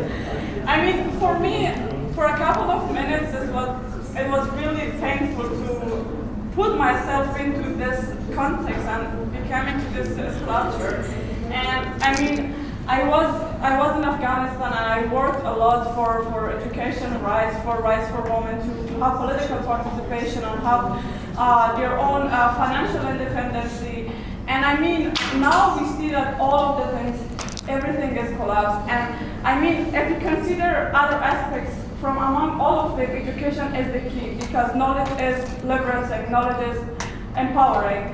And it was so painful for me to experience, even in a couple of minutes, to imagine that my very, very basic rights are just gone. And I think for many of us, it might be an exercise to take a couple of minutes and put ourselves into that imagination and just see how painful it is. And it might really push us to work more and try more in order to have a contribution and a role to make the situation better. And yeah, thank you all for listening.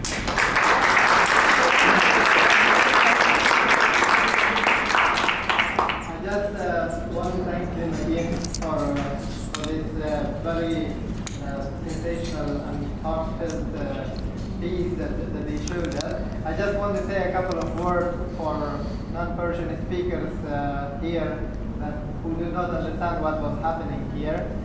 So they were depicting the scene or the night that the mother was doing tailoring work or sewing something to make some money, that the daughter would go to school the next day.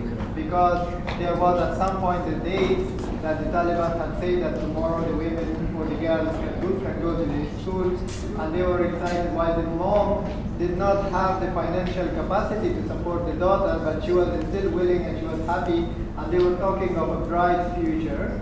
And then the moment that the girl went to the school, and then they realized that the Taliban has closed down the school and she has came back, and then they were talking back again about the darker future, because they said that, okay, we cannot achieve what we were planning because we said that we sacrifice everything for the daughter to be educated so that in the future she reached her dream.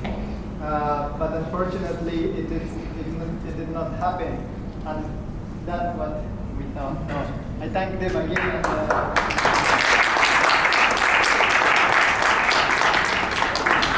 Bring us back like the moment that I was young adult in Afghanistan, the first time that the Taliban came to power and put us like in imprisonment. Like today, they close university, school, work, everything.